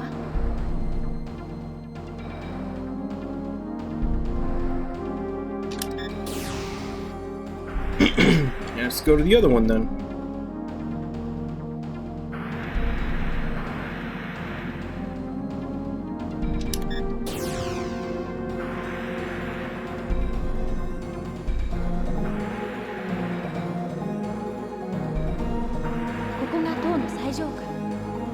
セストレンへ向かうためのコントロールエリアは一番下の地下1階。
これであの障害を止められるようになったわ。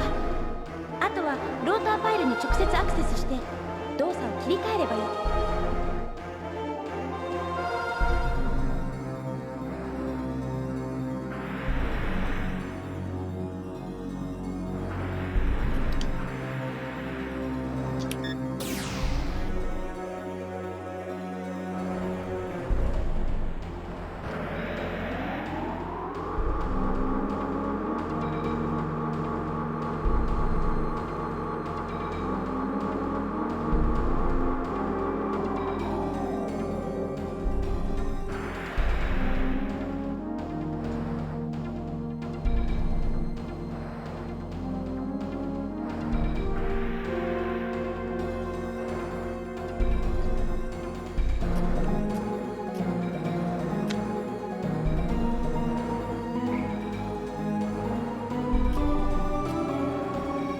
says there's something breakable here on the mini-map.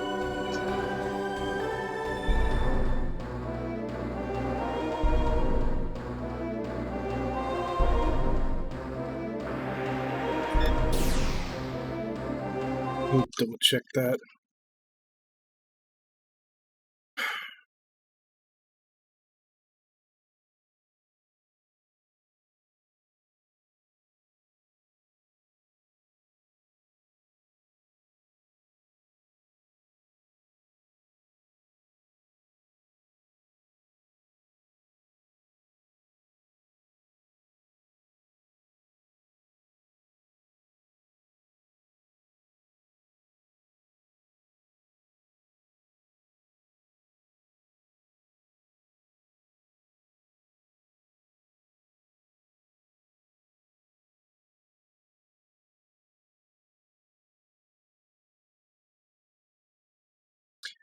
Okay.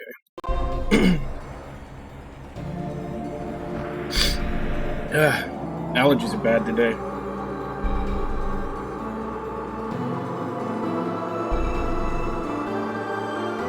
So we're gonna do like one more floor, according to the FAQ, before we start doing the detour to go get the once we get our laser rank 6 and we go detour to go get a bunch of other stuff.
Dragon kinda looks aquatic now.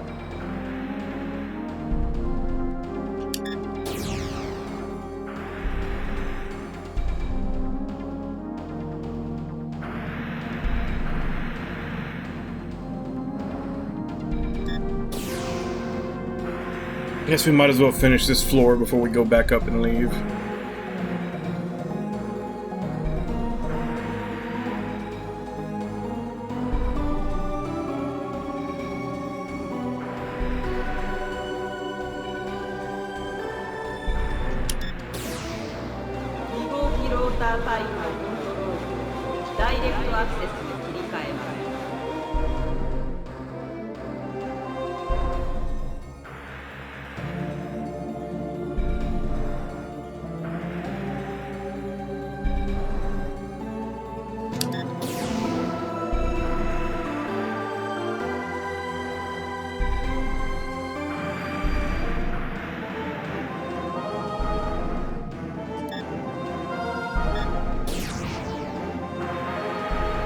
And then in this one, there's just supposed to be an elixir.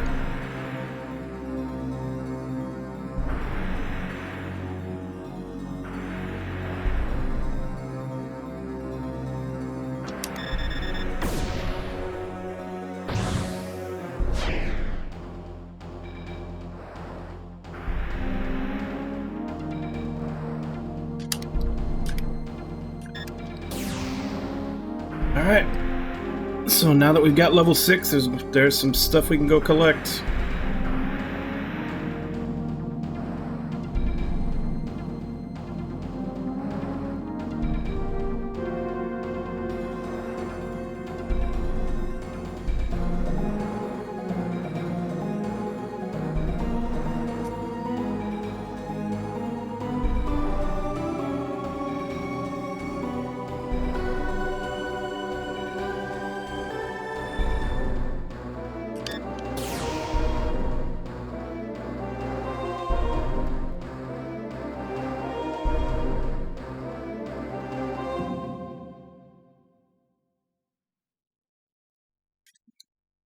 Alright, which is...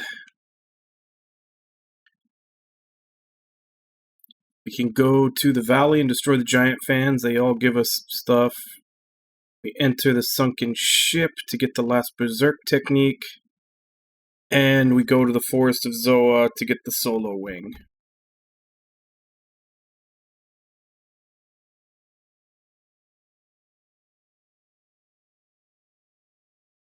Let's go get the solo wing first. Damn it. Wrong button.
Alright, so where are the ruins? It said it was the northwestern quadrant of them. So it should be this room.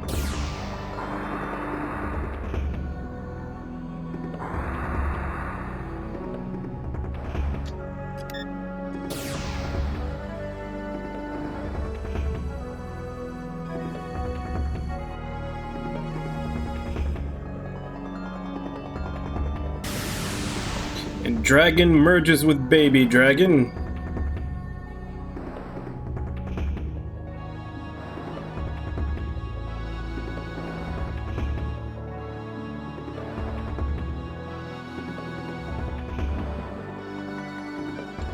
So now we are at our final form.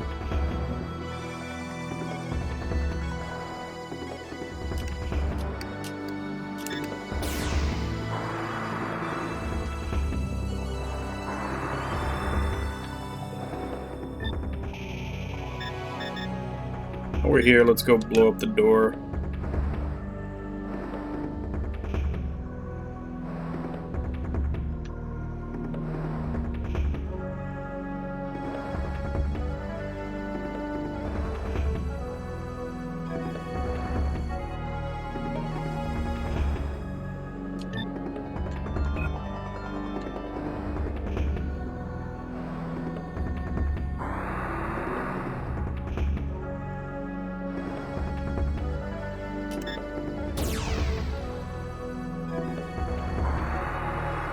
No, it doesn't actually blow it up, it just doesn't open unless you have rank 6.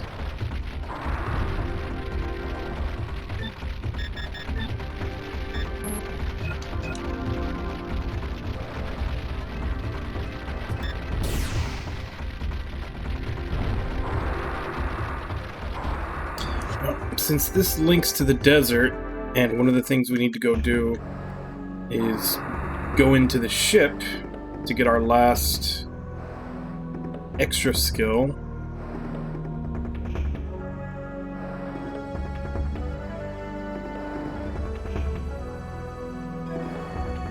The question was, where was the entrance? It was in one of these rooms, but I don't remember which one. There we go.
No.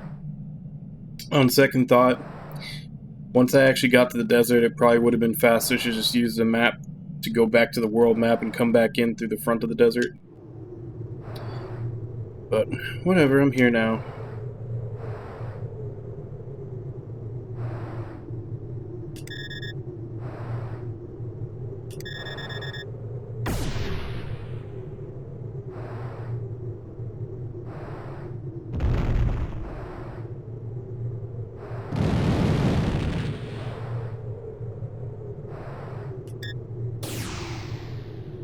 What bad could possibly happen from destroying some ancient ship so we can go inside of it?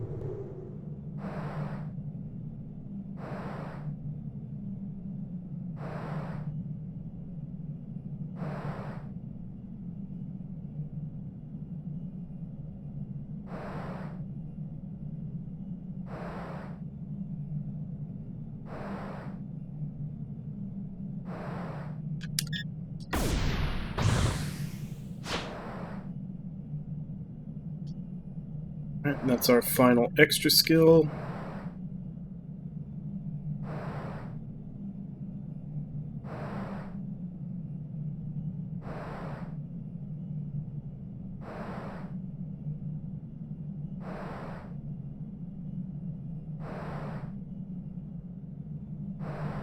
Now the only thing left is, I think, excavation 4? Or is it either that or just the excavation site? Valley? What is it?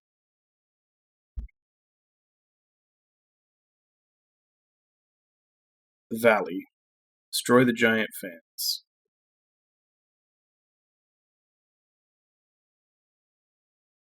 Excavation site 4, destroy the fans.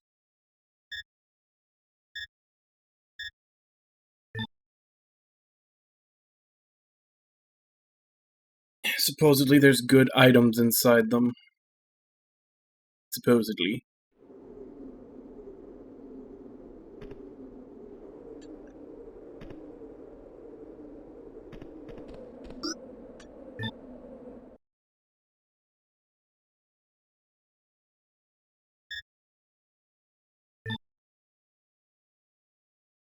I don't think this is it either. I think this is just that,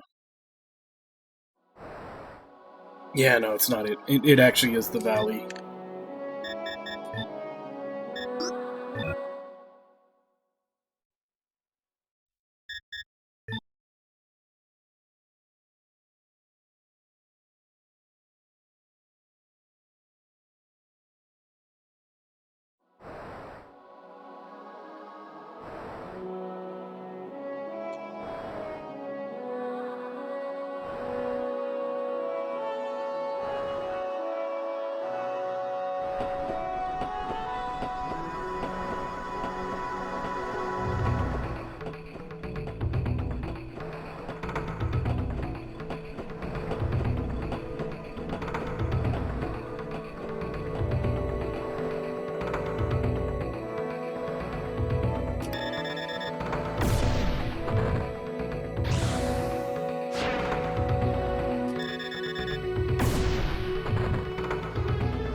So far, these are all just for sale items for money.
Not quite worth it.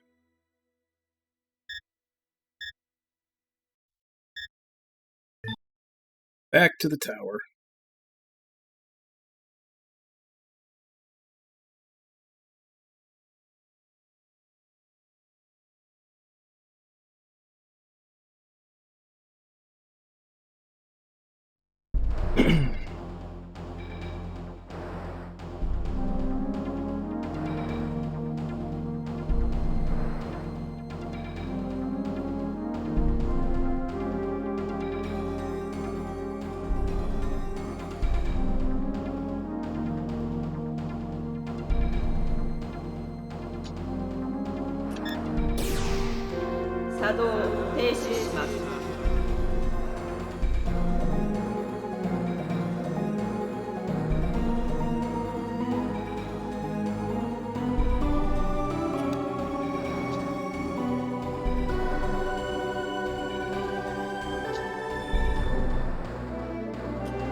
I still gotta say, though, I am completely stumped as to how this game clocks game time. Because it's listing me as only having played for 12 hours.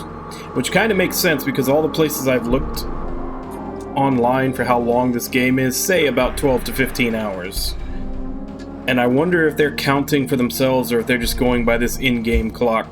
But like I said, mine just hit 12 hours, even though I've definitely taken longer than that. So I don't know what it's cutting out. Like, is it not counting menu time? Is it not counting cutscenes? But yeah, it's definitely not keeping a full playtime clock.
Now all that's left is the one that takes shot damage.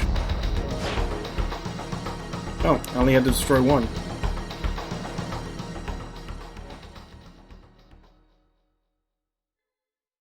or they had a shared life bar. 今のがこの塔のガーディアン。確かもう一体下の層に。ええ。いいのかいアゼル。今ならまだガッシュたちと一緒に行くことだってできる。心配しないで。それにこれは私自身が決めたことだから。そうか。なら行くよ。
今のが警戒システムのセンサーよ。警戒態勢を解かないと次々と襲ってくるわよ。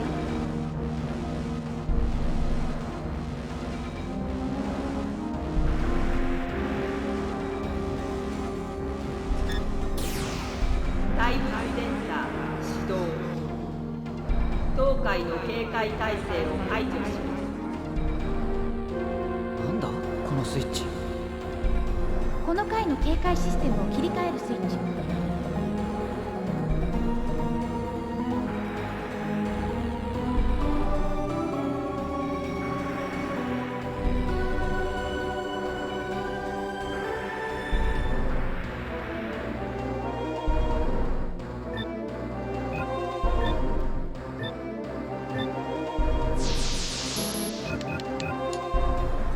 Holy crap, I didn't realize that my MP was maxed out.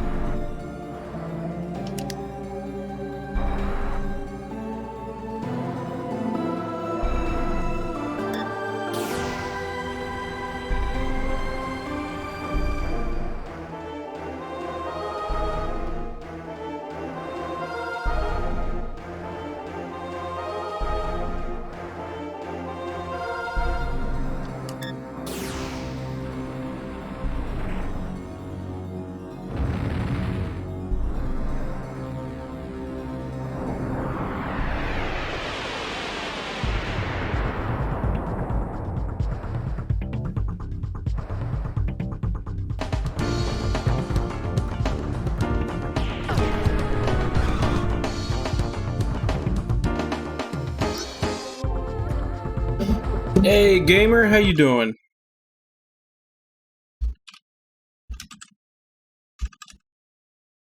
We're just going through the final dungeons of this game right now. What are you playing? UFC. So you're getting your MMA on. You know, just today before I started playing, I got on a kick where I was watching a bunch of like those YouTube videos of, like, you know, MMA, what they're MMA guys watching scenes from martial arts movies and critiquing them. I must have watched like 10 videos of that before I started today, so that's actually kind of funny.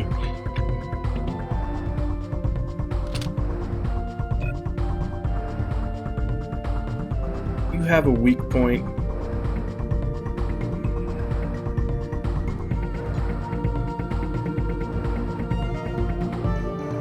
can't get behind him. He turns too fast.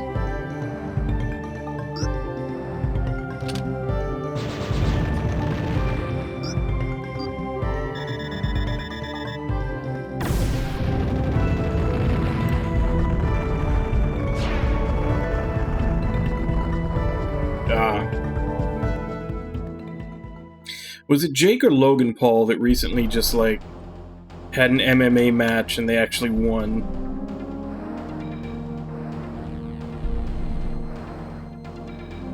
It was? Yeah, everybody was, like, shocked by that. Everybody was expecting him to go in and get his face bashed in, but he actually won.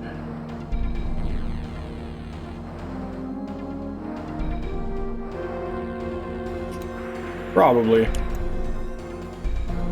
Now the question is, was it fixed in the sense that they told the guy to lose the fight, or was it fixed in the sense they gave him someone super easy?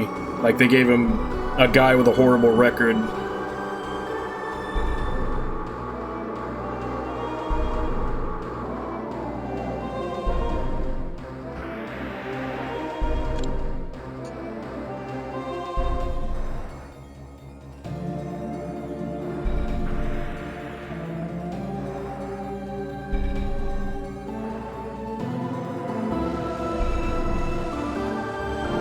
Oh shit, I didn't see that. I was supposed to go to the side. I thought it was covering the whole hall.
Yeah, I'd heard about the joke one.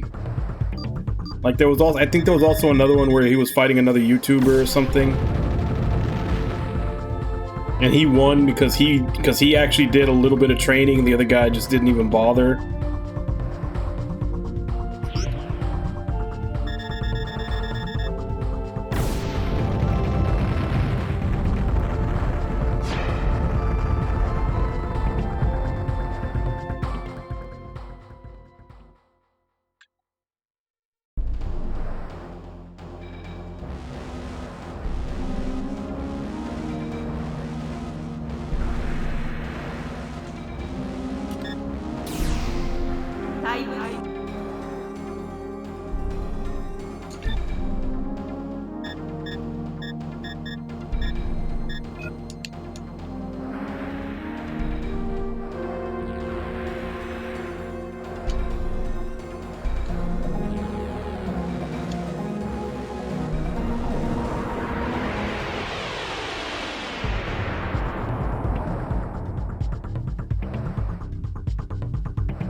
Considering these guys give about 1,000 XP each time, I might actually want to keep the alarm on.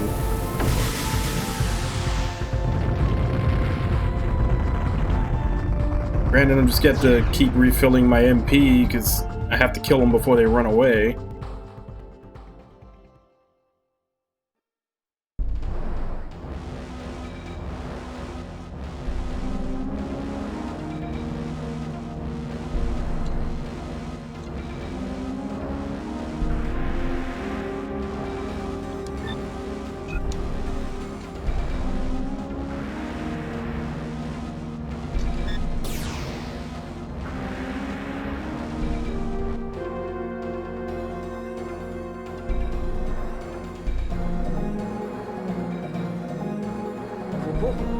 最初来た時には通らなかった。ここがちょうど真ん中の層に当たるわ。塔が起動したせいで内部の構造も少し変化してる。あそこの接続部分を切り替えて外周部へ移りましょう。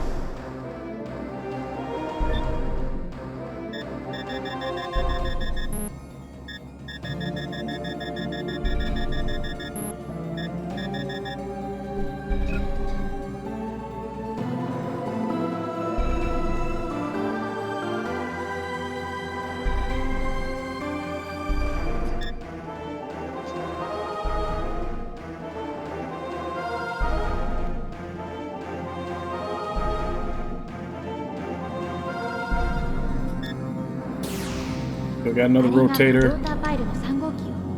スイッチは7階のどこかにあるわ。 Somewhere on the 7th floor.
行き止まり。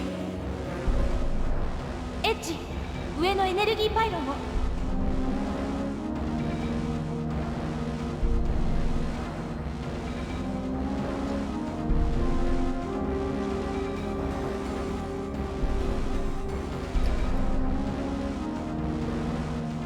Yeah, I'm trying to look at it, but the camera's not cooperating.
10th floor? This is the opposite of where I want to go. I'm trying to go down.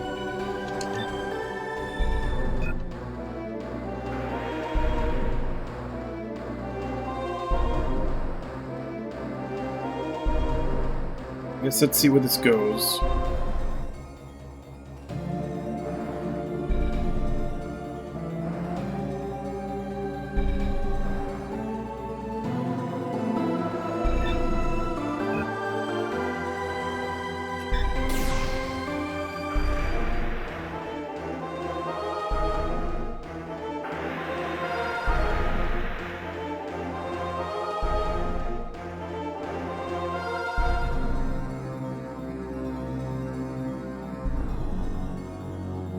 Yeah, so that wasn't much help.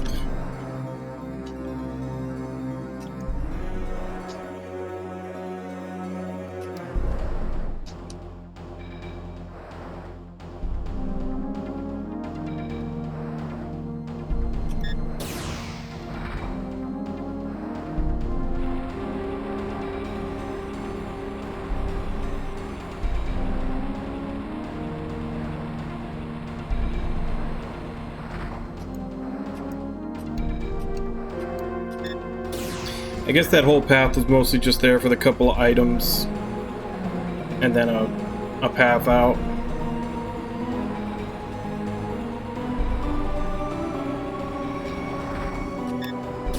Which means that you're probably where I need to go to progress.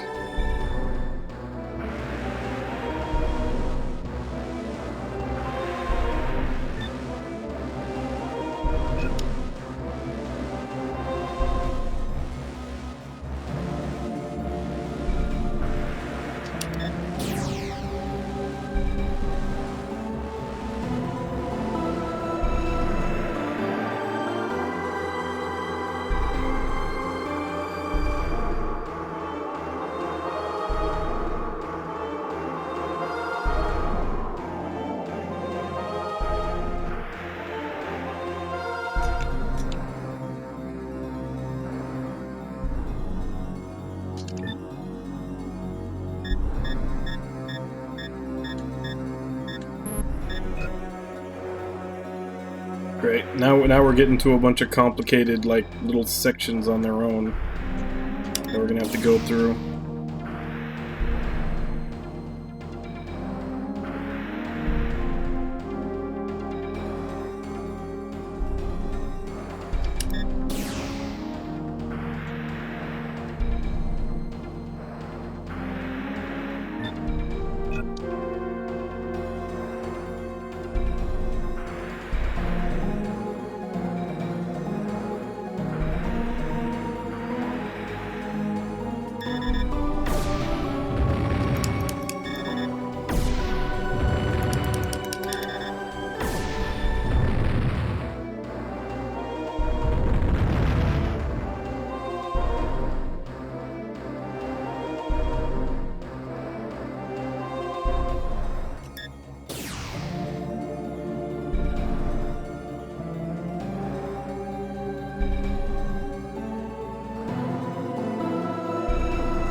This is kind of starting to feel like a Shin Megami Tensei dungeon, as a lot of other aspects of this game, like I said, kind of feel like one. Except this is like a dungeon that would be in the middle of the game, whereas this is the final dungeon of this one. 下に抜けるのが一番近道よ。手がかりを探しましょう。こ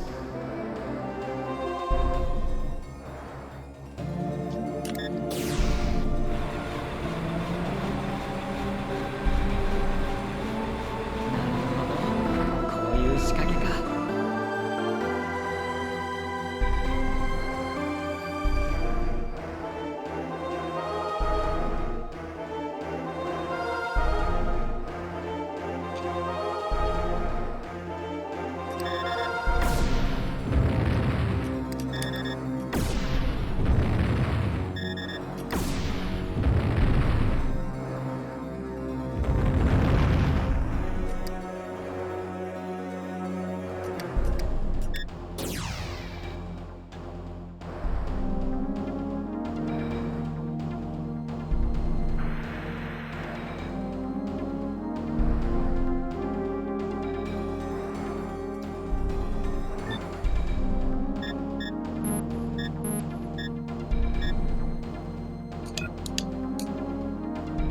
Yeah, this one probably... It has 3 dead ends. I'm guessing all 3 of those dead ends lead to another floor.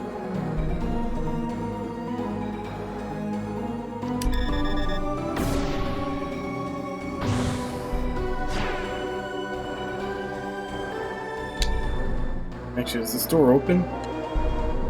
Nope.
Okay, so that one opens.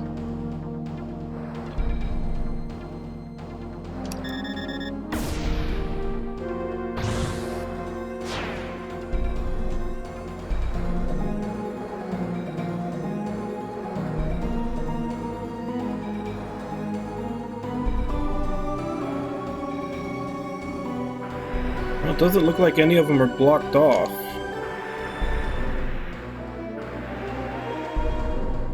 This room's empty.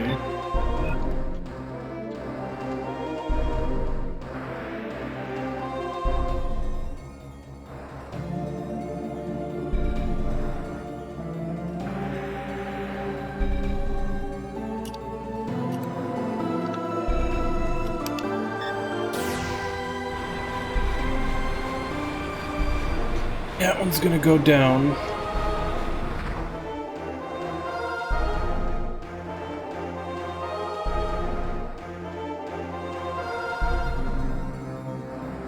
Let's break them, but I'm gonna go check the bottom room first before we actually go anywhere.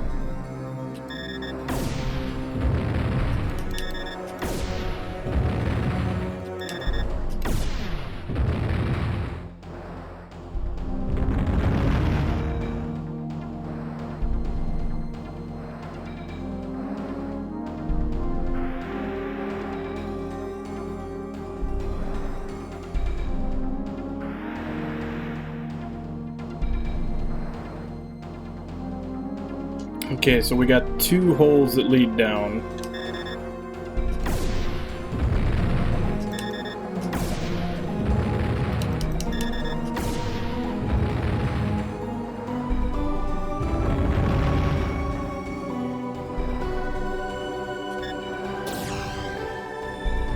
Check this one, and then if need be, we'll come back and check the one in the middle.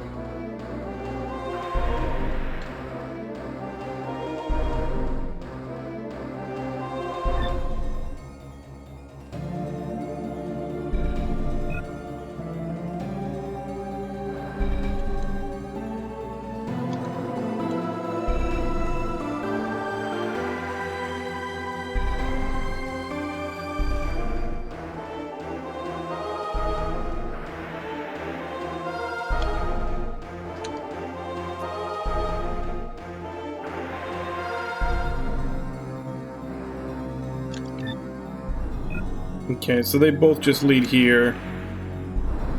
And then this leads out to the one-way door.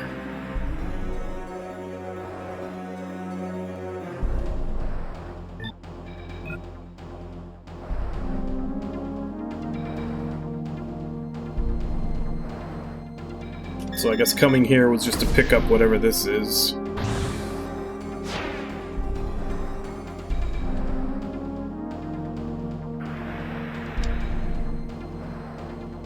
Hey, Summer Mince Pies, how you doing? Welcome to the stream. Okay. So I need to figure out how to get up there. There wasn't any... Didn't look like there was anything to make a hole to go down from the top room. Unless I missed something. Maybe that thing that I accessed dropped pylons in both rooms and I just didn't check.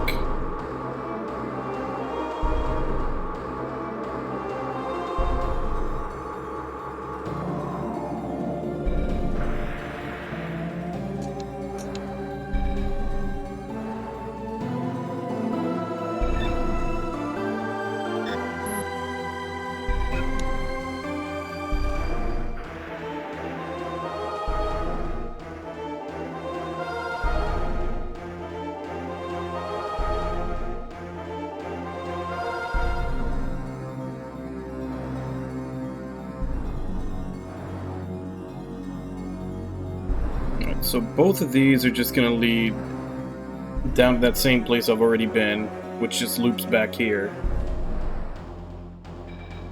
So it's gotta be in here. Yeah, that's what it was. The rotor that you access in the middle room drops pylons in both of them. I just didn't come back here to check it. But I guess they figure you're gonna check the rooms as you spot them. I just went to the top one first.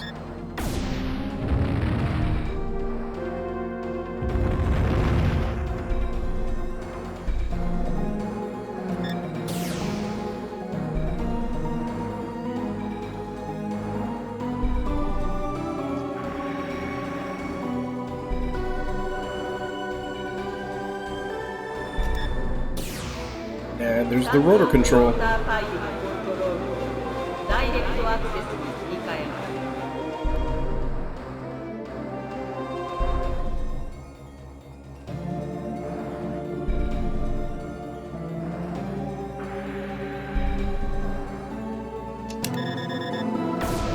Oh, looks like we got a boss coming up.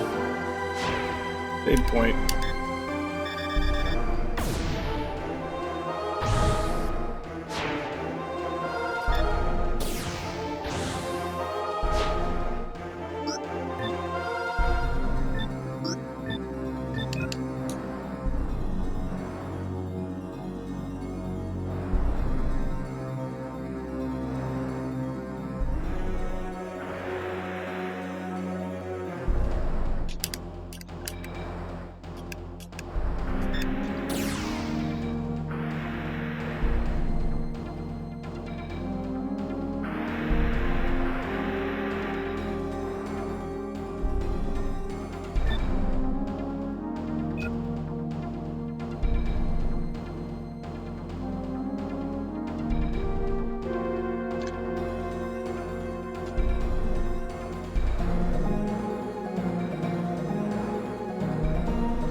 Guessing I missed something? I mean, there is a path that I haven't taken yet.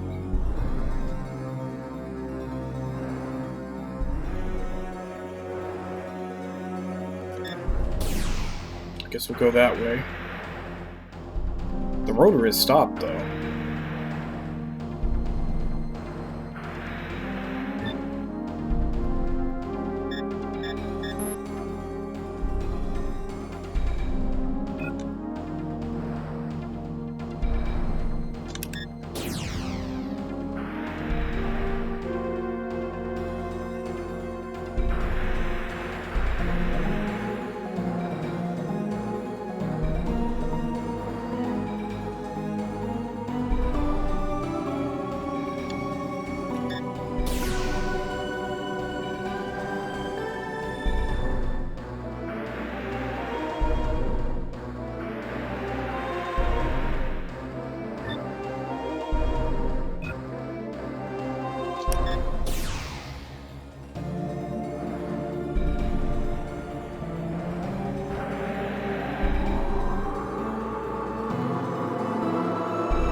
Okay, here we go.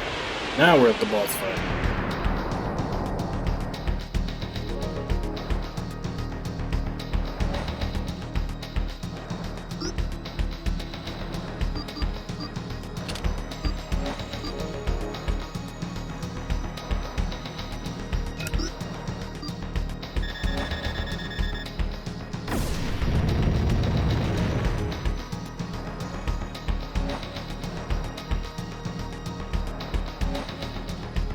Oh, there's your weak spot.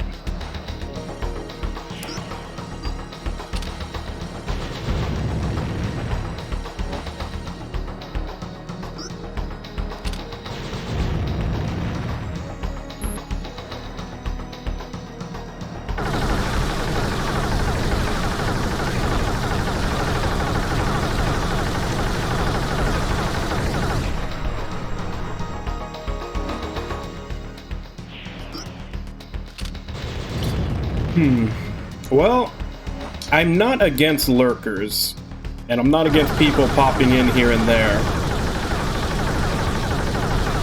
I guess the only negative I could think of would possibly be people who tune in and out and then insist on getting like I guess a summary of what happened while they're gone.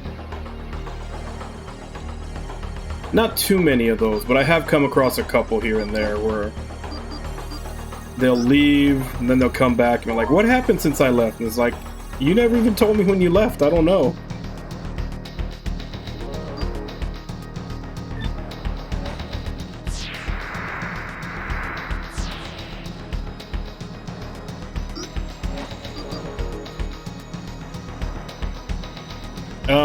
I rode a dragon through tunnels. There you go.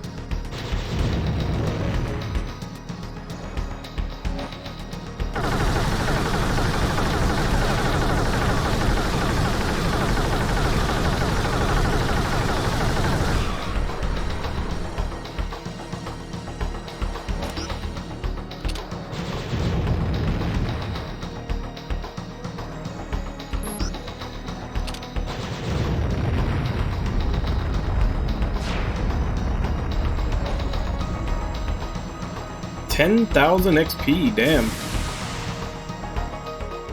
That's a lot.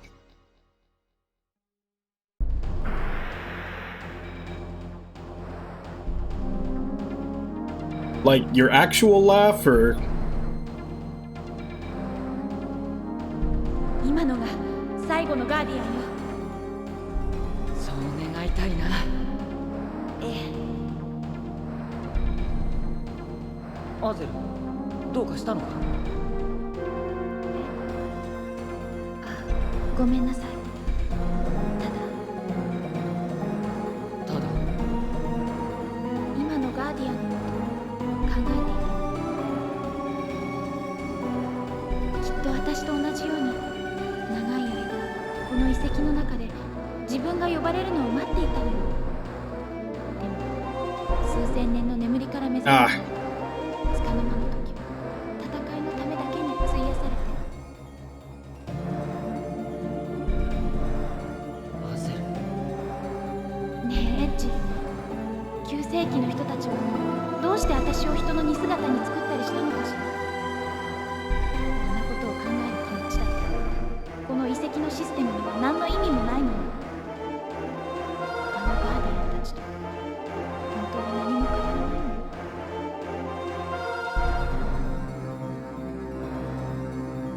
僕はそうは思わない。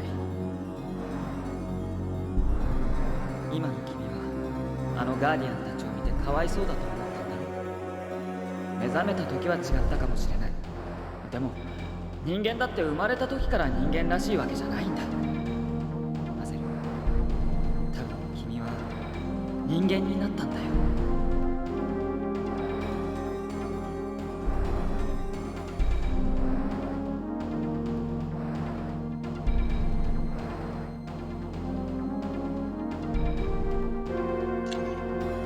I don't know, you'd have to hear it.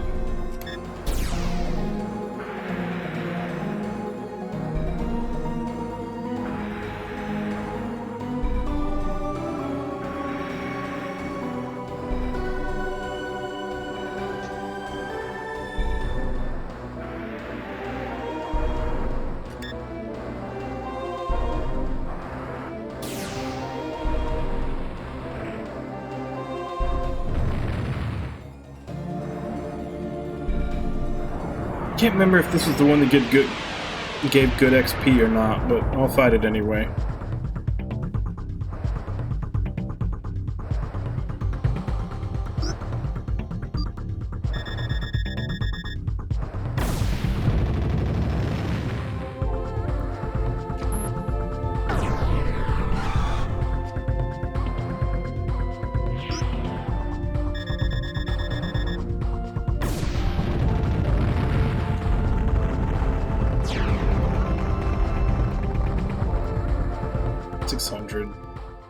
Ah, that's right, it was the scorpion things.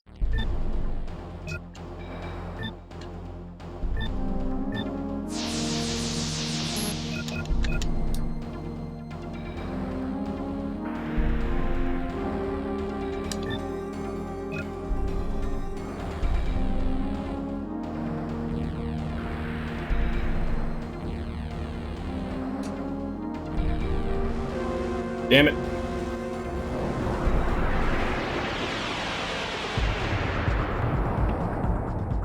It don't really give you enough time to accelerate through that.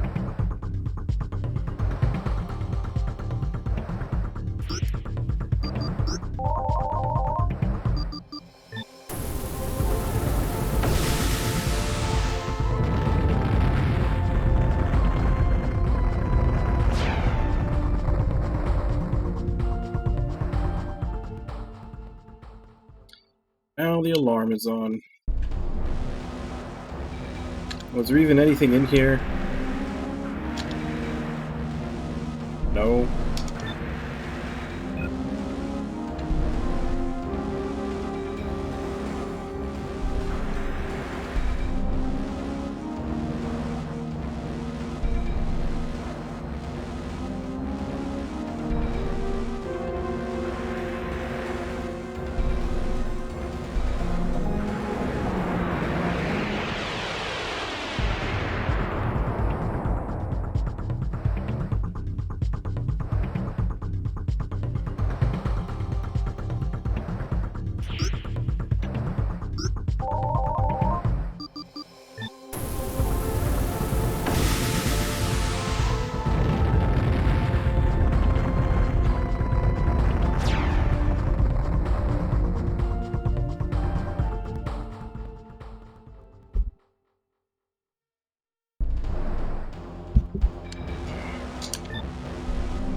Yes, this is just a straight passage. Should I turn off the alarm? I think I could actually do with the experience from the fights.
Oh, okay, that's a map I already got.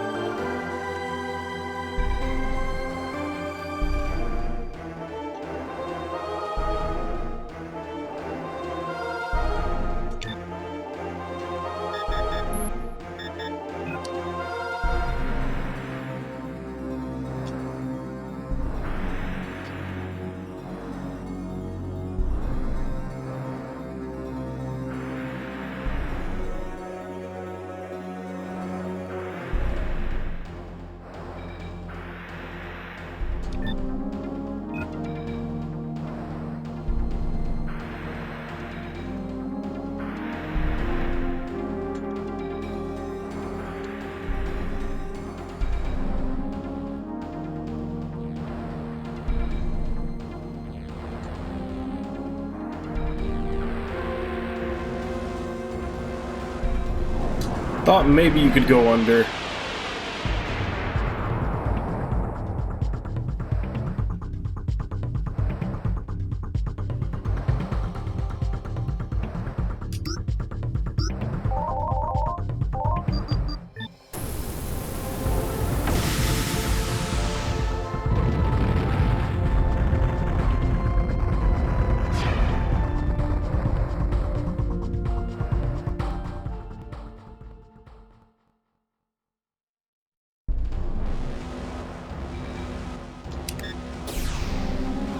号機ローターファイルのコントロールをダイレクトアクセスに切り替えます。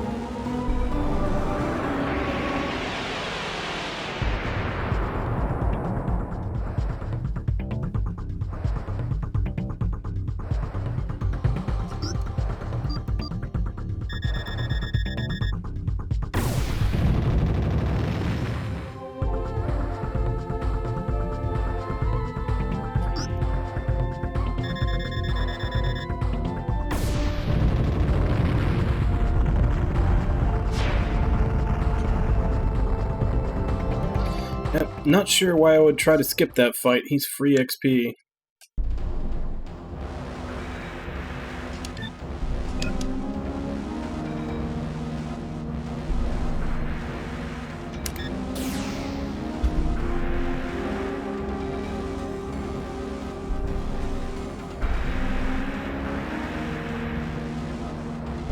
再仮装よ。さっきのガーディアンを倒したことで銅の防衛システムもだいぶ無力化してるわ。1階まで降りれば最上層までの直通エレベーターが使えるかもしれない。コントロールエリアに降りる前に塔の外へ出て体勢を整えることも可能よ。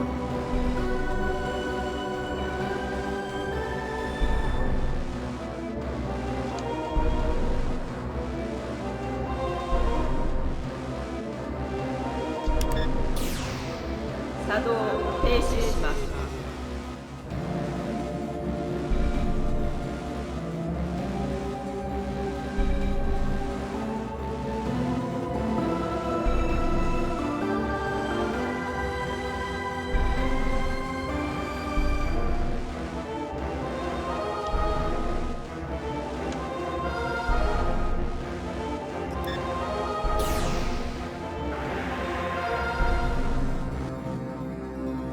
Looks like we got one more rotor to turn off.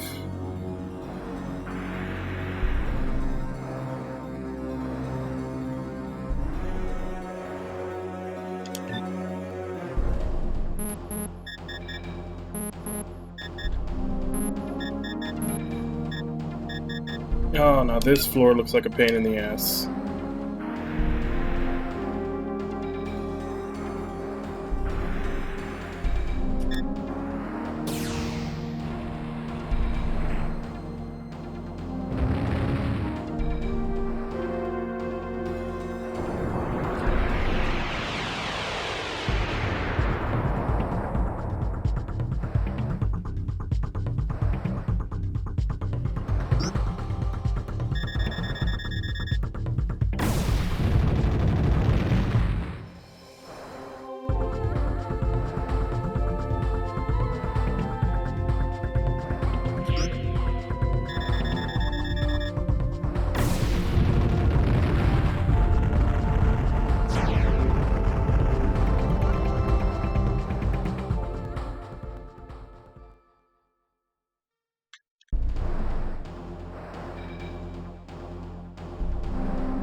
Okay, so this floor might not be too bad. I thought that all these different little paths would be like elevators or something. It's impassable.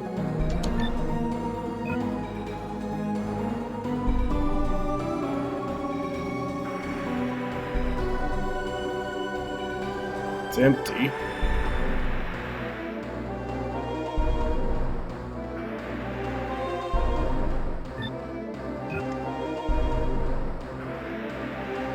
Also empty.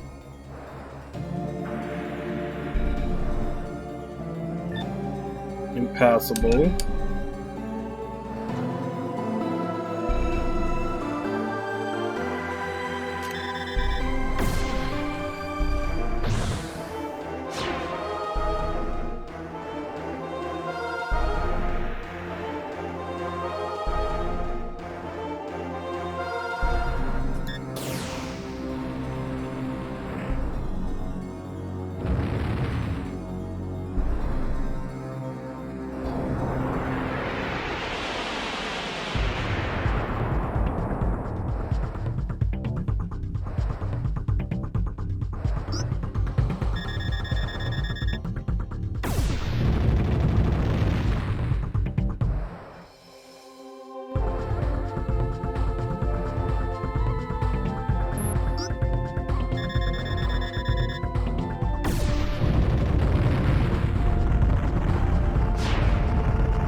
号機ローターパイプのコントロールをダイレクトアクセスに切り替えます。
I'm actually kind of surprised I made it through that without setting off the alarm.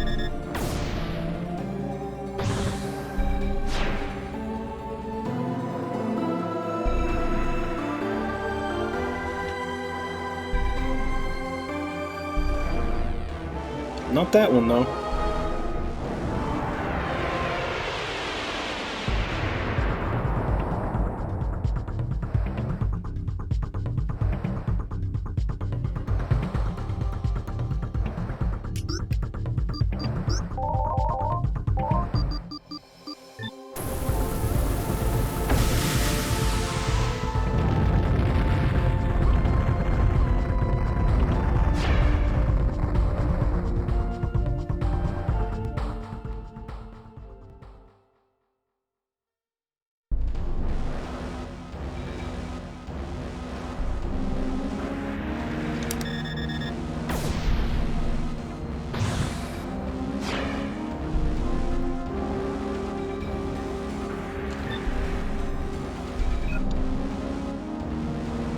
And since I already got the rotor manual release, I can just go ahead and leave.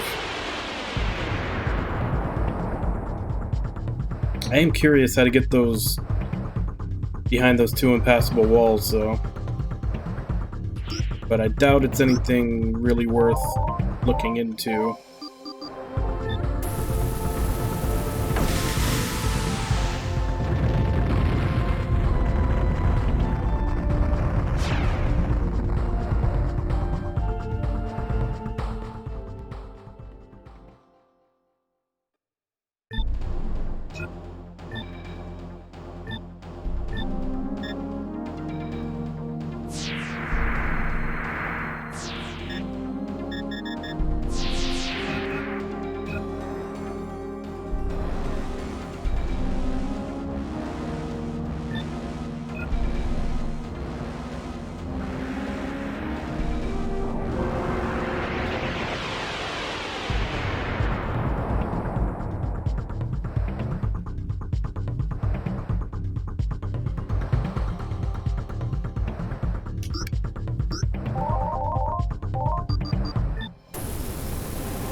$49.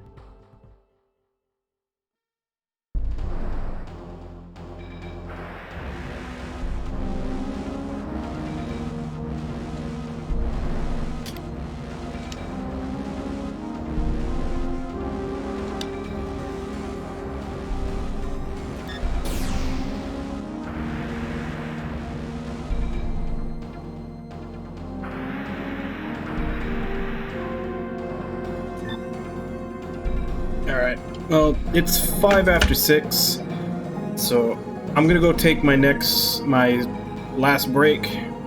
I'll be back in 5, and then we'll continue this, because I think we're pretty close to the end. Means if there's at least an hour left in the stream after I finish it, I'll probably pull up like a roguelike or something to play. If it's less than that, I'll probably just end early. But let's see how long it takes. I'll be back in 5.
continue.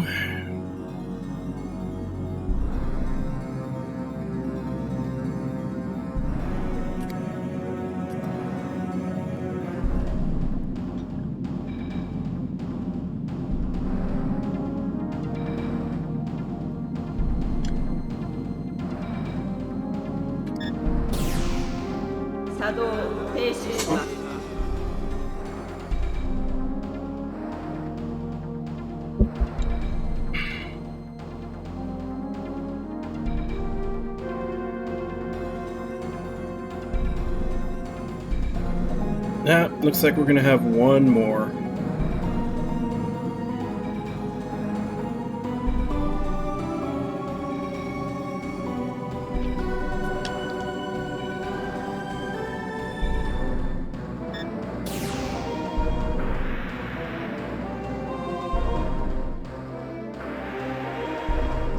There's one more separating the second floor from the first floor.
Let's see which one does more. No. I guess technically I would have to start with the gun to see if it does more. The Dragon Blasted 1026.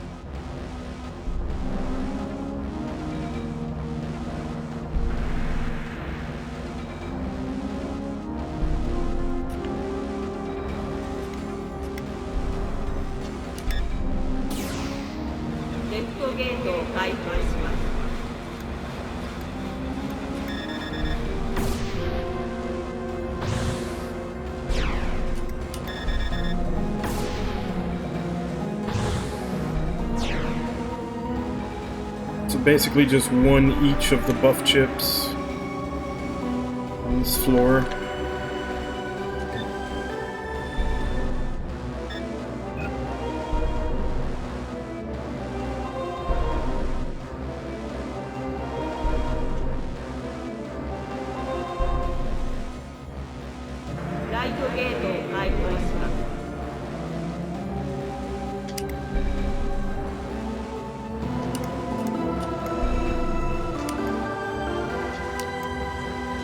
Why can't I break it?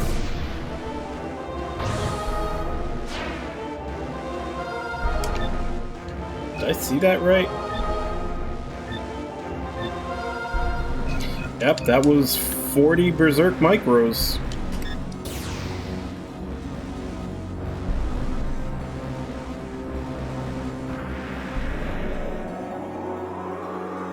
I guess that's their way of saying feel free to use all the dragon magic you want.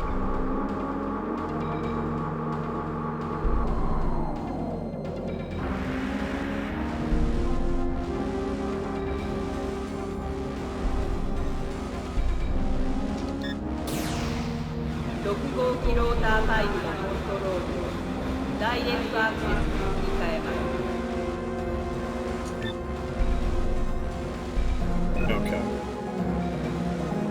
That's gonna be a one-way door, so we don't want to go through there.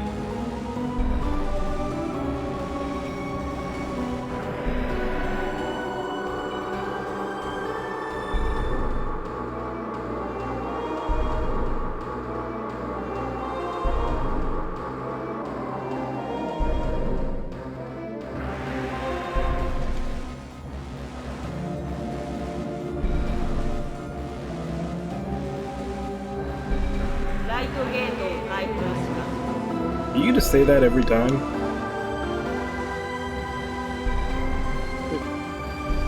Like, right gate opening.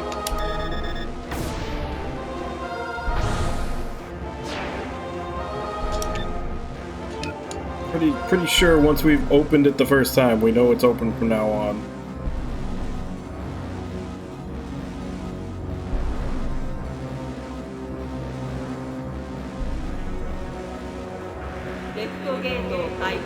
Also, right and left is very subjective. Shouldn't it be like east and west?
Now that should be the last one.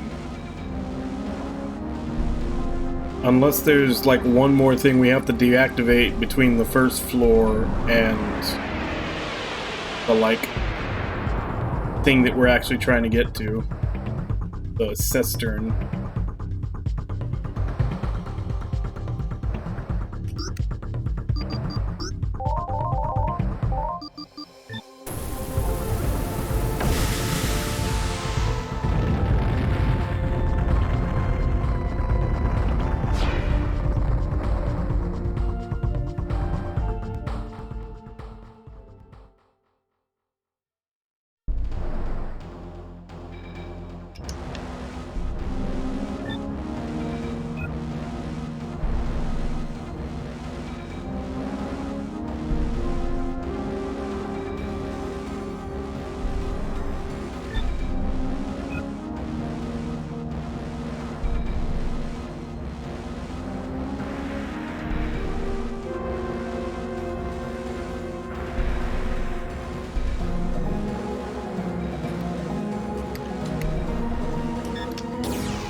いよいよだな。ええ。でもあなたこそいいのエッジ。私自身セストレンがどんな場所でどんなところにあるのかさえわからないの。それが何のために存在するのかさえも。そこへ行けたとしても帰ってこられる保証はどこにもないわ。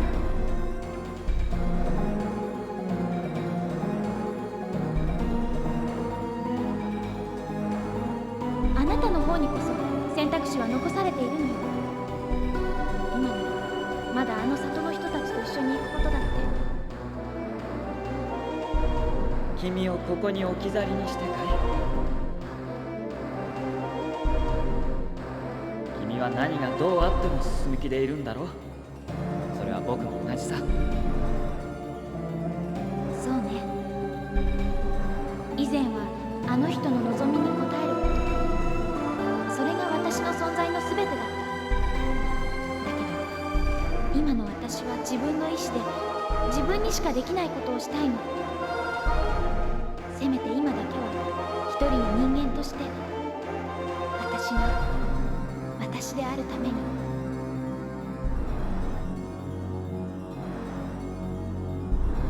そうか。ありがとうエッジ。今のうちにお礼を言っとくわ。私がここまで来られたのはあなたのおかげ。君のおかげでもあるさ。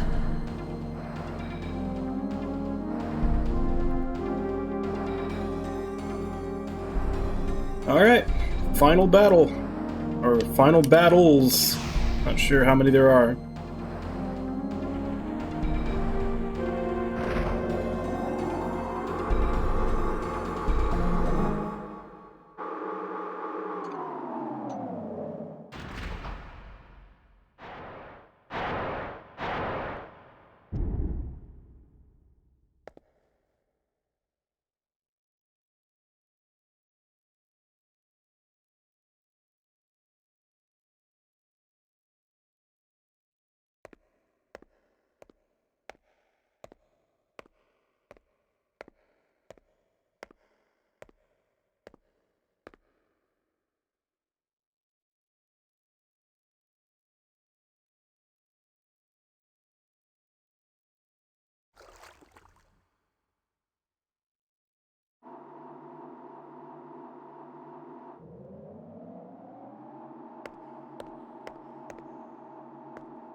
始めるわ。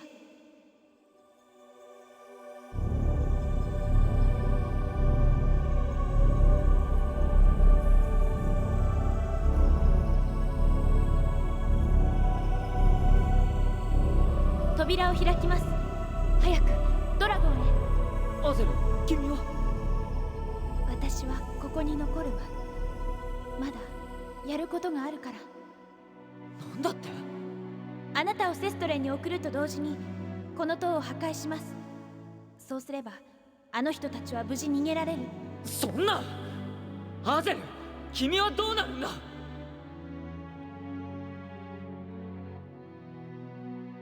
わからない。だけど大丈夫。死ぬわけじゃないわ。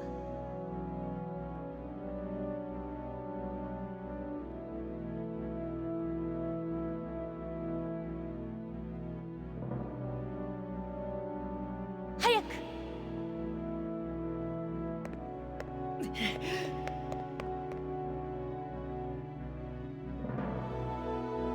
本当はもう一人にはなりたくない。だけど私は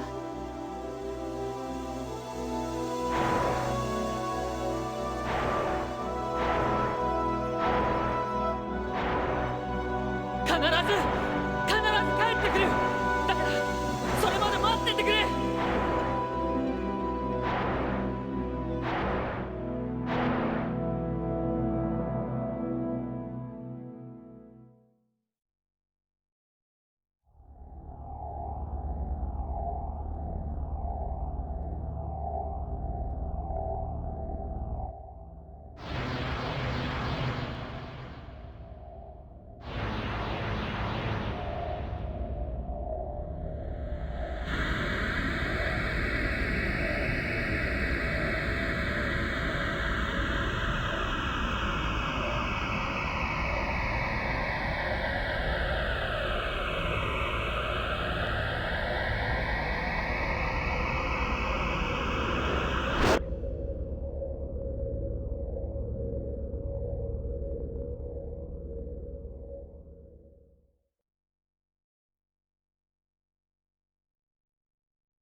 I guess we get to pick up, we pick our dance partners and then we go fight. He's anti-basic.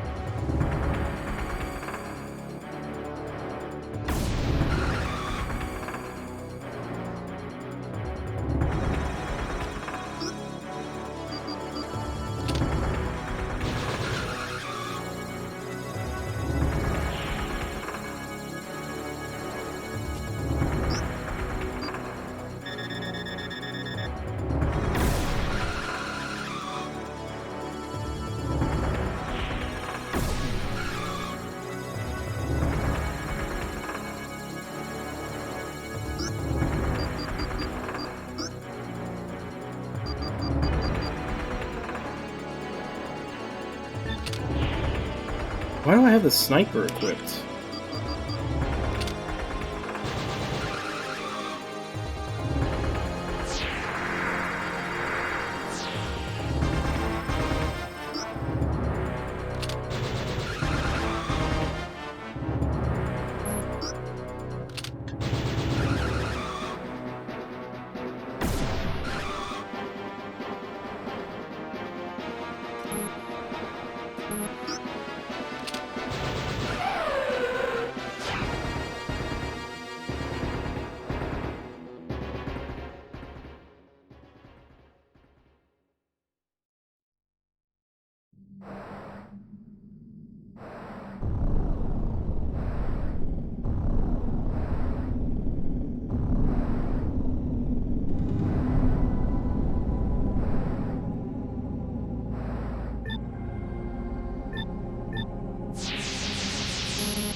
Anti-Valiant. So I guess we're just going through all the different phases the dragon got.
So since I'm basically just attacking with the gun, what I really need is for the turns to come up faster, so I need agility.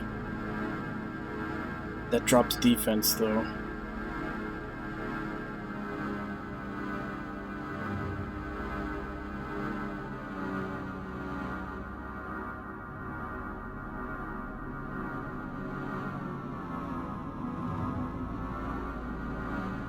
Dragon morphs every time you change the stat.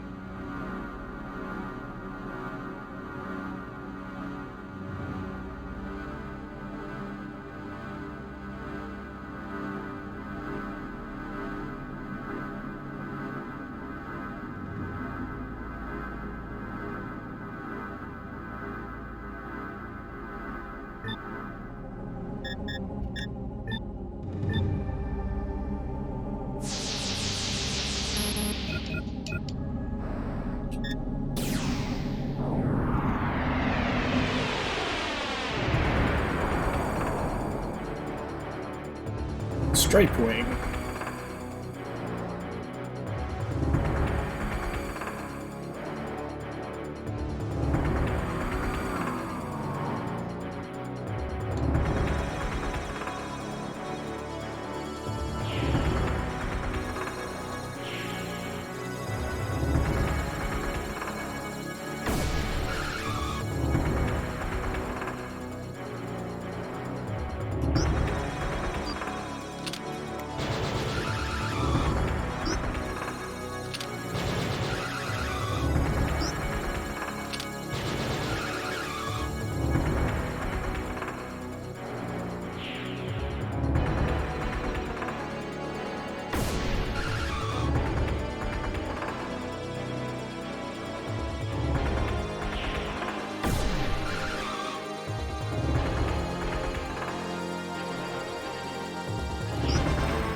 How many more of these guys are there?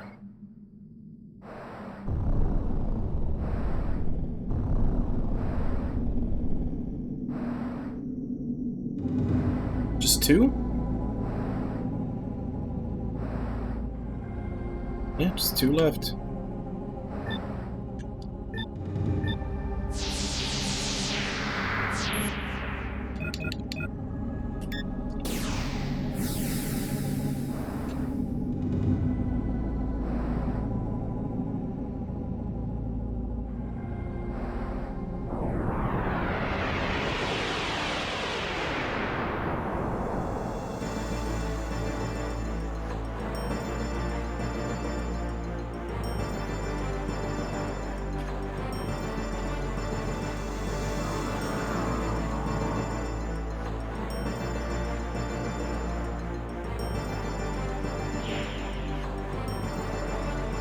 Crap, I went the wrong direction.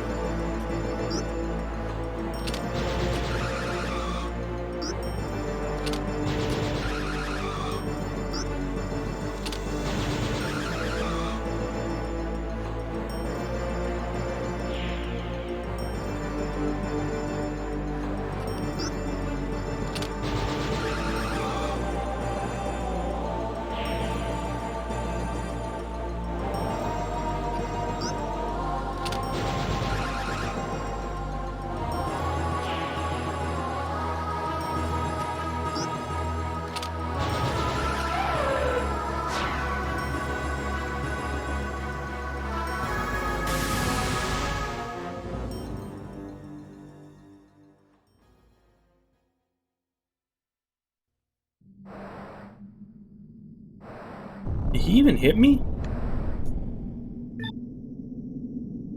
No, he didn't.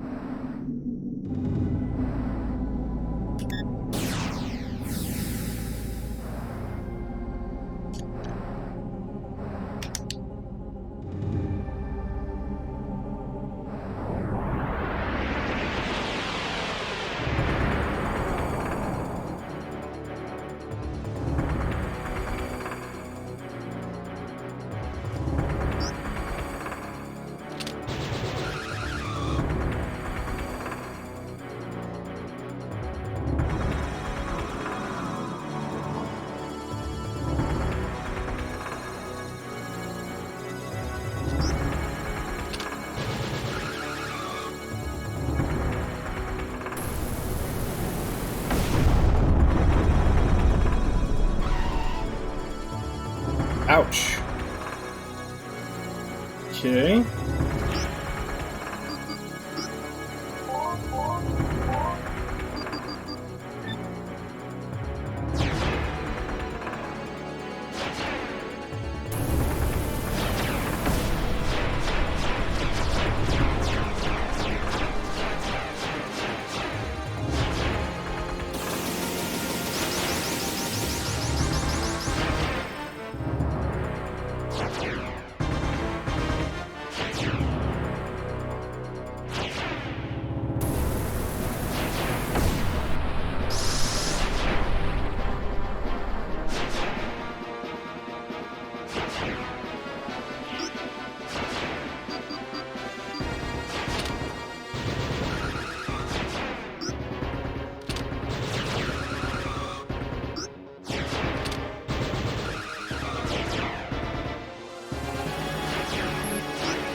Oh damn, my shield wore off.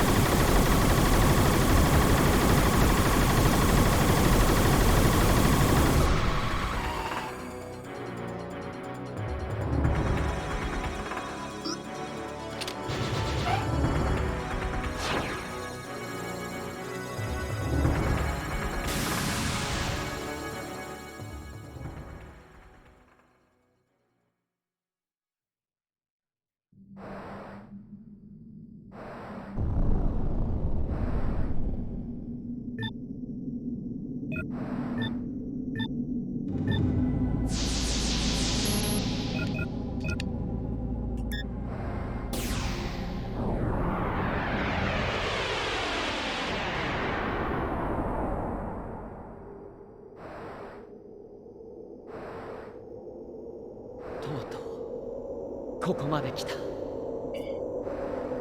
お前の望んでた場所だ。さあ、答えよ。お前の本当の力を見せてくれ。戻ってきたのだ。しかもその人間は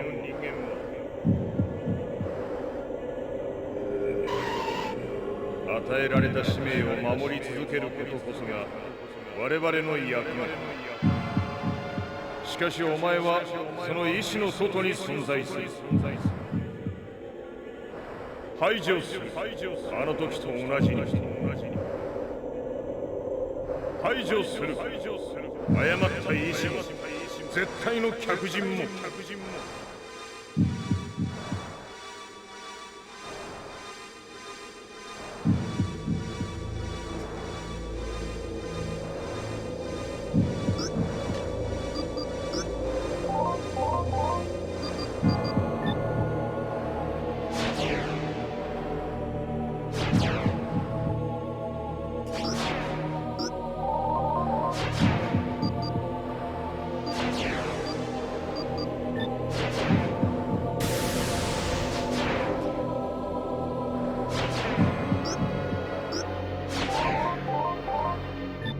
I don't know if that applies to his gun also. It probably doesn't.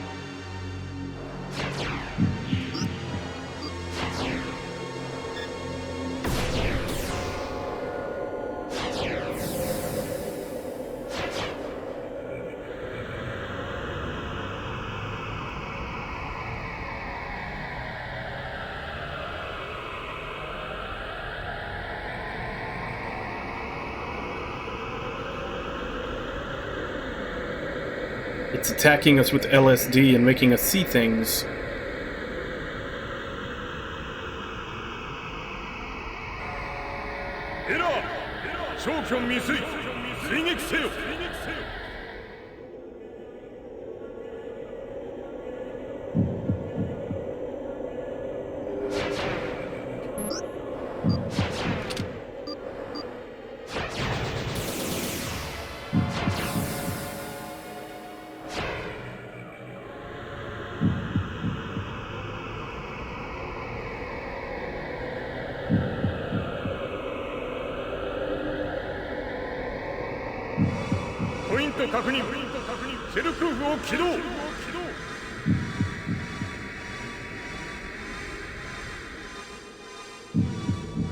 I'll just leave this. This seems to be a cinematic fight. I'm gonna go ahead and leave full screen up.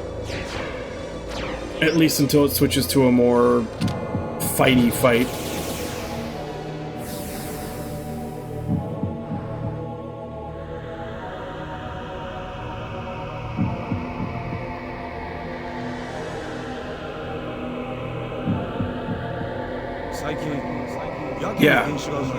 Yeah, I think this is the final boss.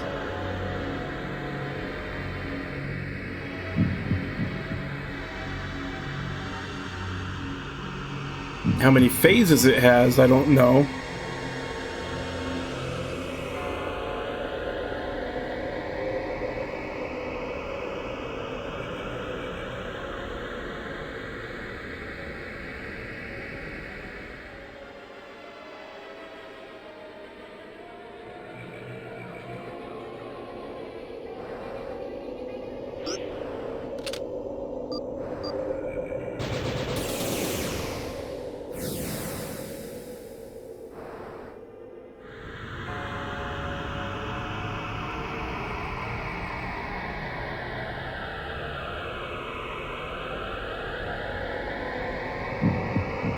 Yeah, right now it's just shooting psychedelics at us, making us see stuff.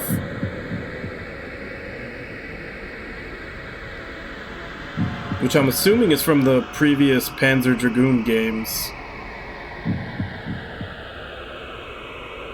I think I only ever played the first Panzer Dragoon, and that was a long time ago.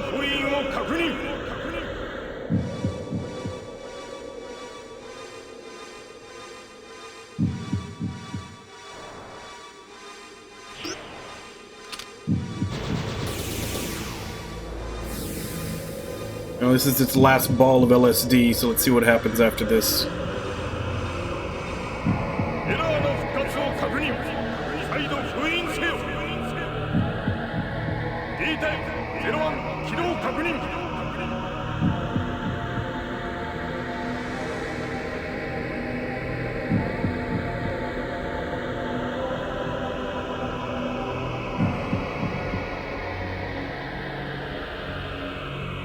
Well, the dragons in these games, I think, are biotech.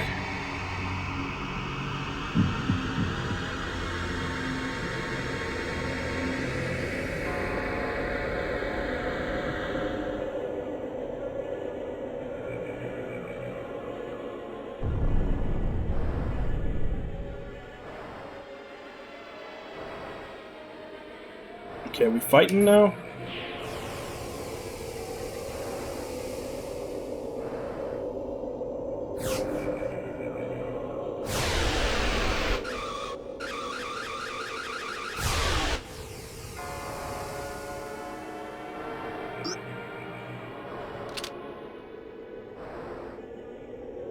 Actually, I should probably put my buffs back up. They all got wasted during the lore phase.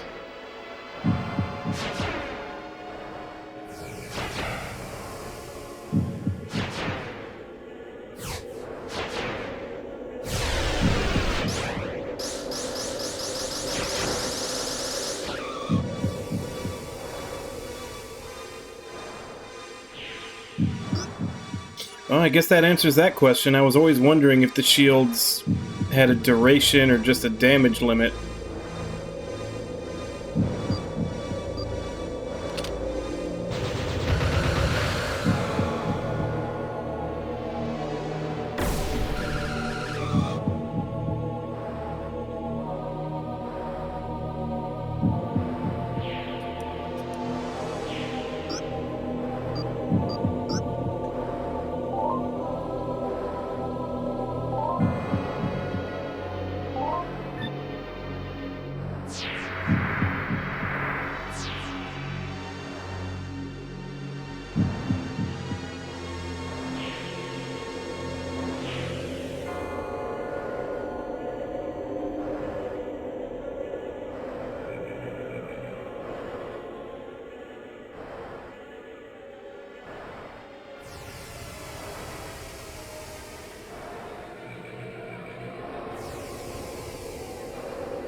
Not seeing a weak spot anymore.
So this thing's basically just throwing old bosses at us like projectiles.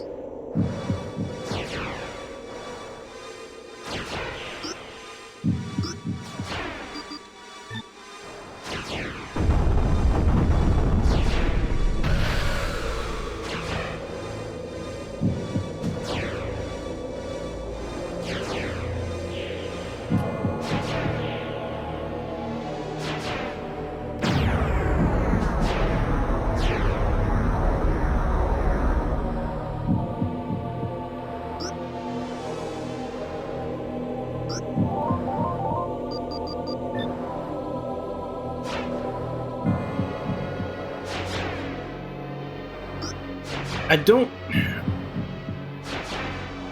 Kind of. Because the tower is supposed to be a weapon, and the Empire was trying to get into it to use it, and there was like a resistance faction that was trying to stop them, and in the crossfire of both of them fighting inside of it, they like let it loose and it just started rampaging. And it seems like it's just from the all the flashbacks that were happening at the start of this boss fight, it seems like it's connected to the first true Panzer Dragoon games, which, like I said, I'm pretty sure I only played the first one, and that was a long-ass time ago, so I don't remember what happened in them and how it might be connected to this.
Seeing as how that's our best option for damage right now, let's up the spirit power.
Oh, the colors are starting to change.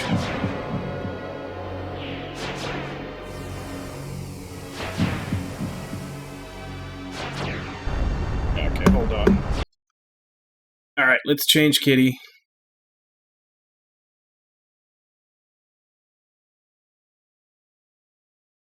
So currently we've got the Tuxedo Cat.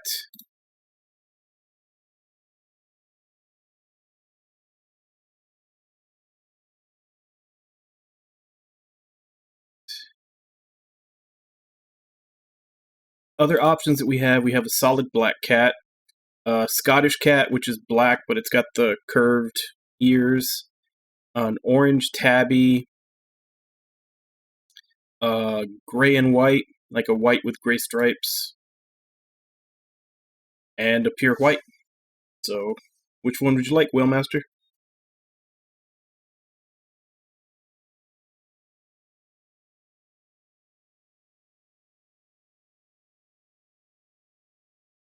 Gray.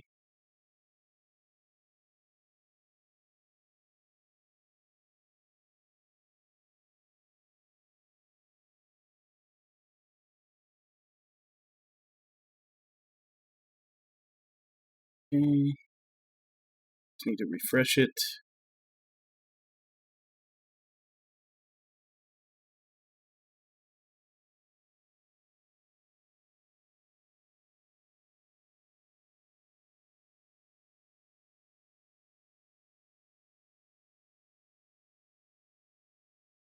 There you go. And have you been doing, Whalemaster?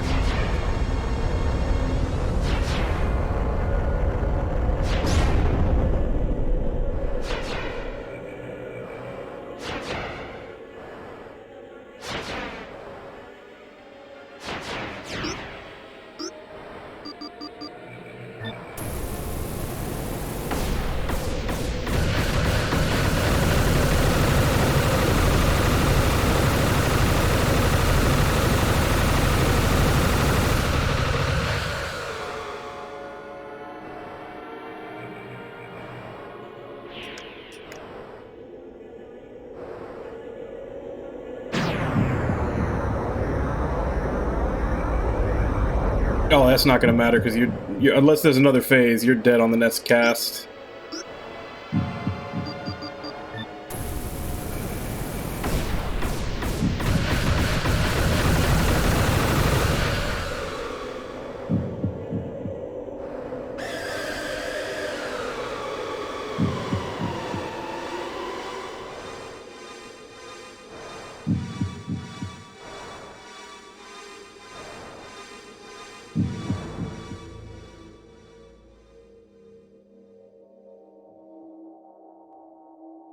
Nope, no more phases. So that's the end of Panzer Dragoon Saga.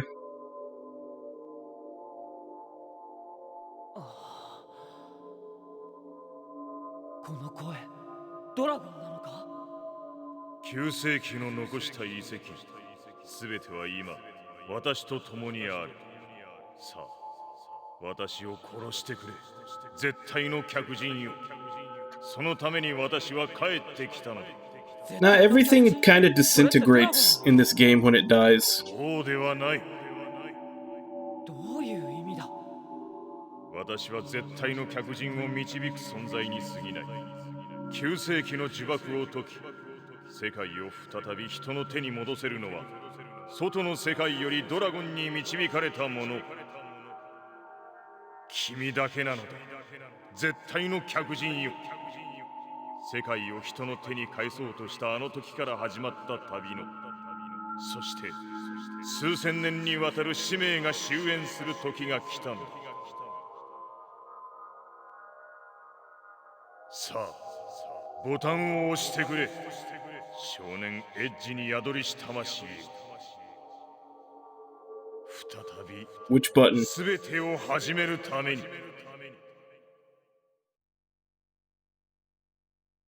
Which button?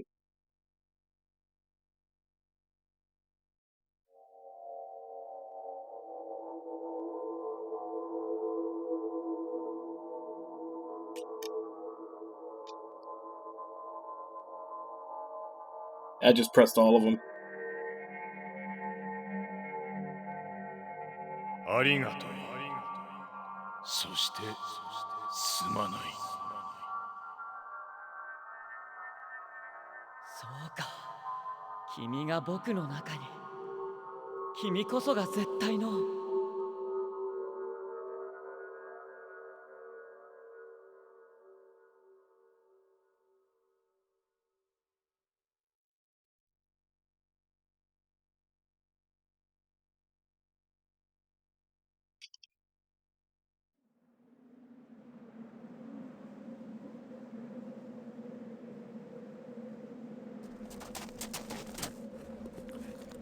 Depose. Tu d'intelligere. Imus d'intelligere tu de equa divaria. Intelligere!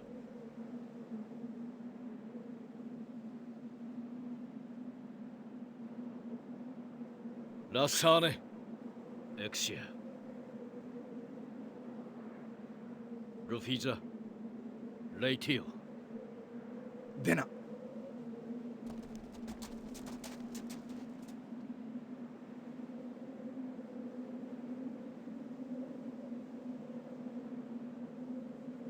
De consiglea nostra.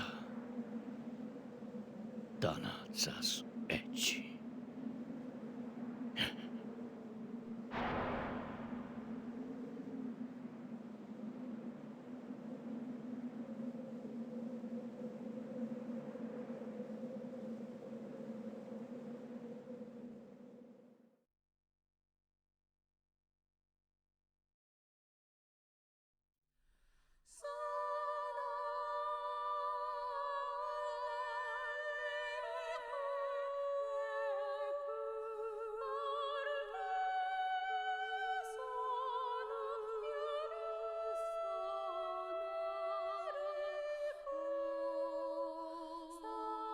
They didn't translate the credits?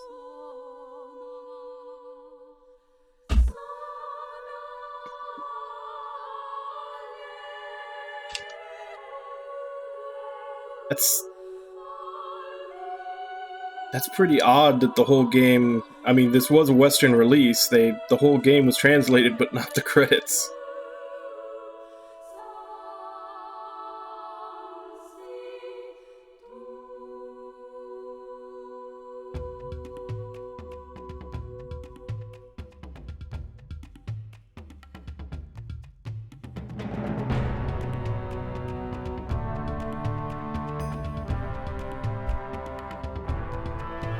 Maybe it just seems like a weird thing to not translate.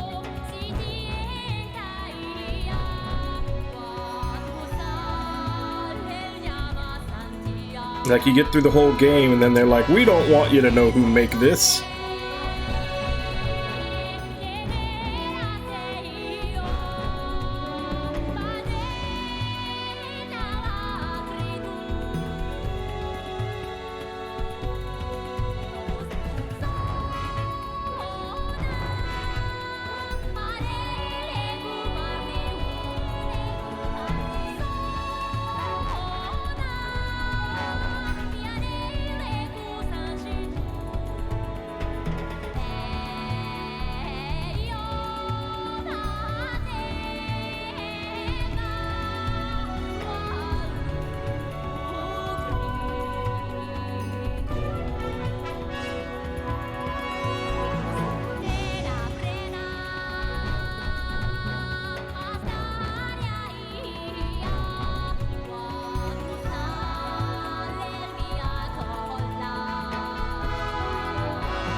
I'm curious.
Alright, come here. Watch your tail, though. Don't hit the camera.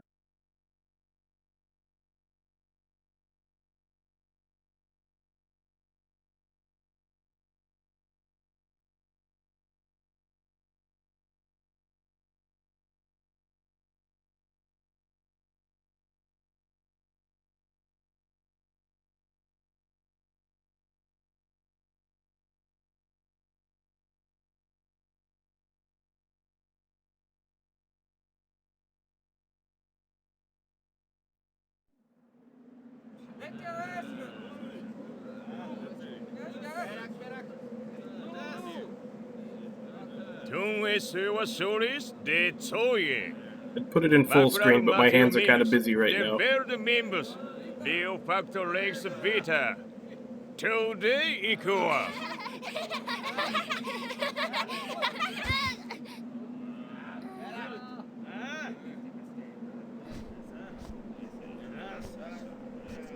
Tak, tak.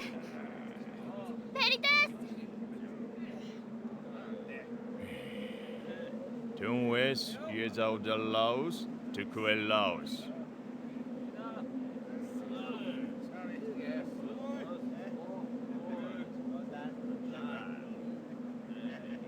Don't es to another party citas door. Agor bis gina to es. Don't see.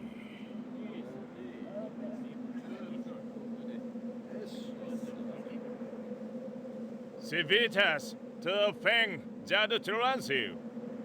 Don't es to intervenir.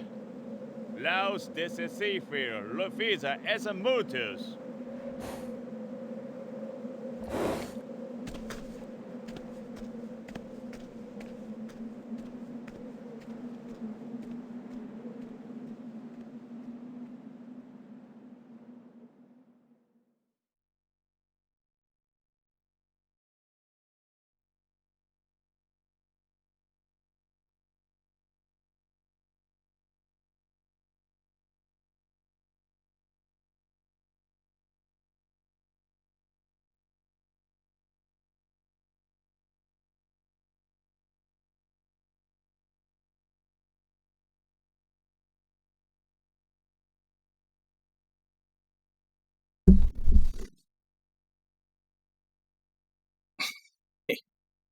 Oof.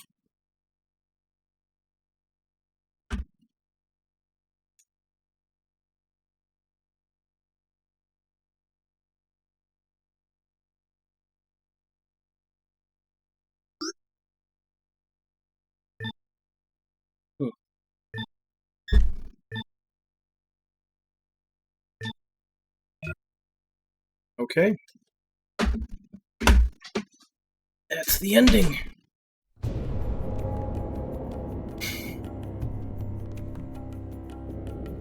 And we got about 45 minutes left. I know I said if it was less than an hour, I was just going to end, but... oh no. Should I look for something else to do for 45 minutes?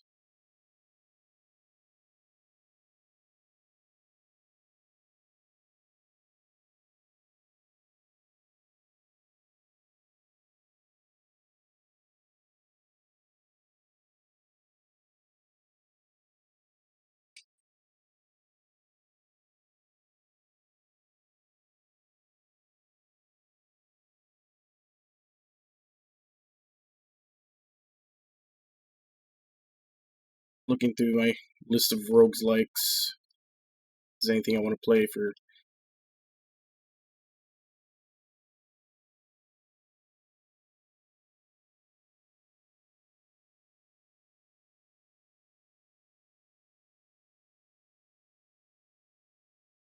There's not really anything I'm in the mood for.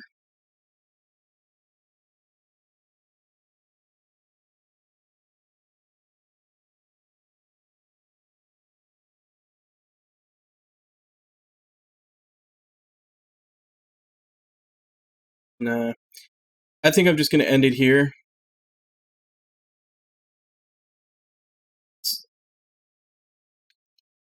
Yep. Oh, blame it on autocorrect. That always works. Yeah, I think I'm going to end here. So we finished Panzer Dragoon Saga. The ending didn't make a whole lot of sense.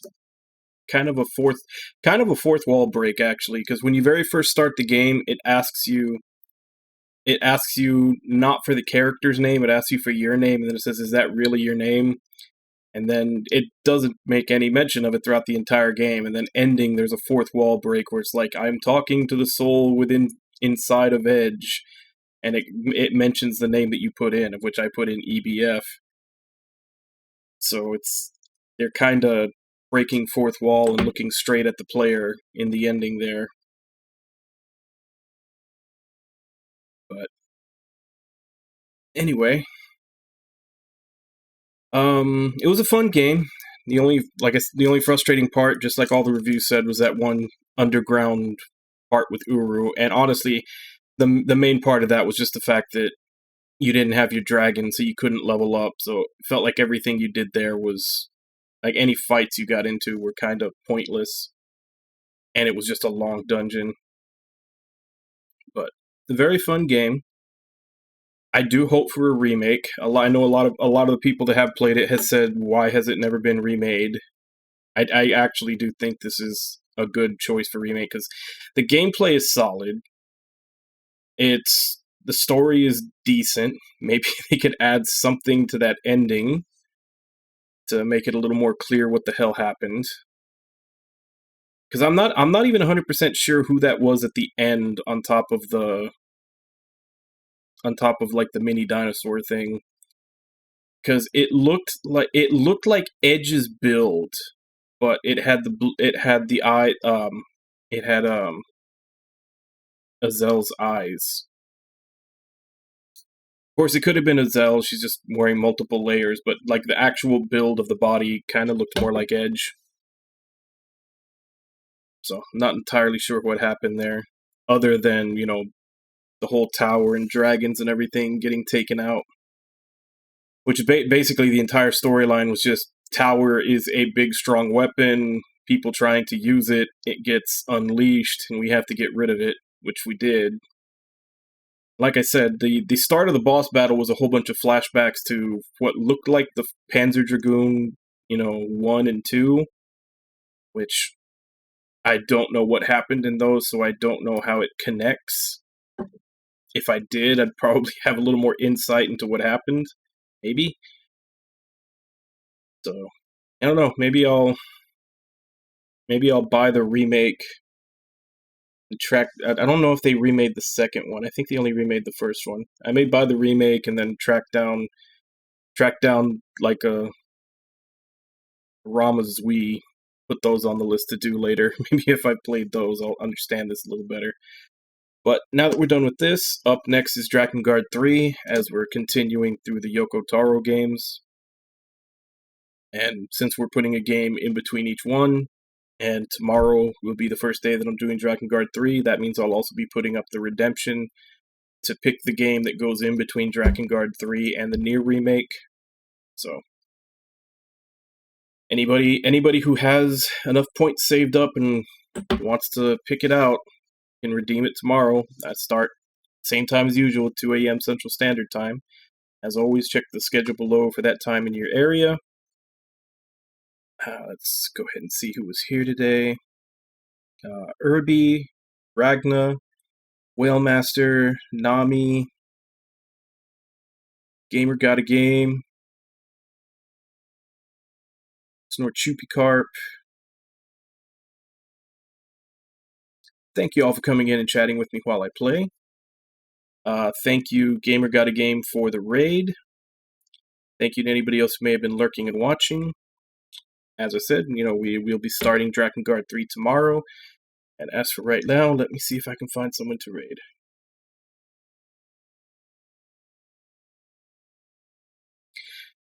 Well, I mean, you can always put like you can always give like a grace period.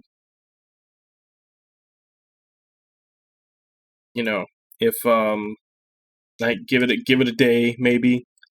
Like I said, the Redemption will go up tomorrow when I start playing Drakengard 3. If no one picks it, and then my Sunday night, Monday morning stream comes around and no one's redeemed it, feel free. Like you can always say, hey, you gave it a day, no one redeemed it. And yeah. So let me see who's on right now. This is killed a little bit of time chatting, but this is still earlier than normal. I don't know who's going to be on.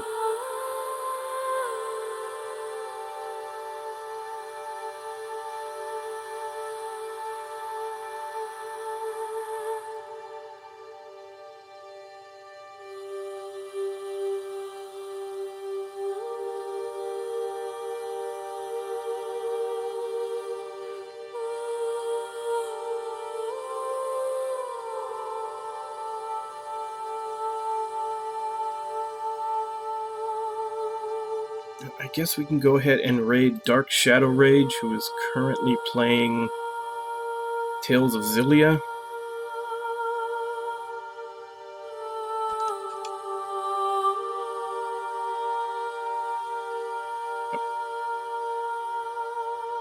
Probably excited about the news of Tales of Arise, or I don't know, maybe he's just going through Tales games.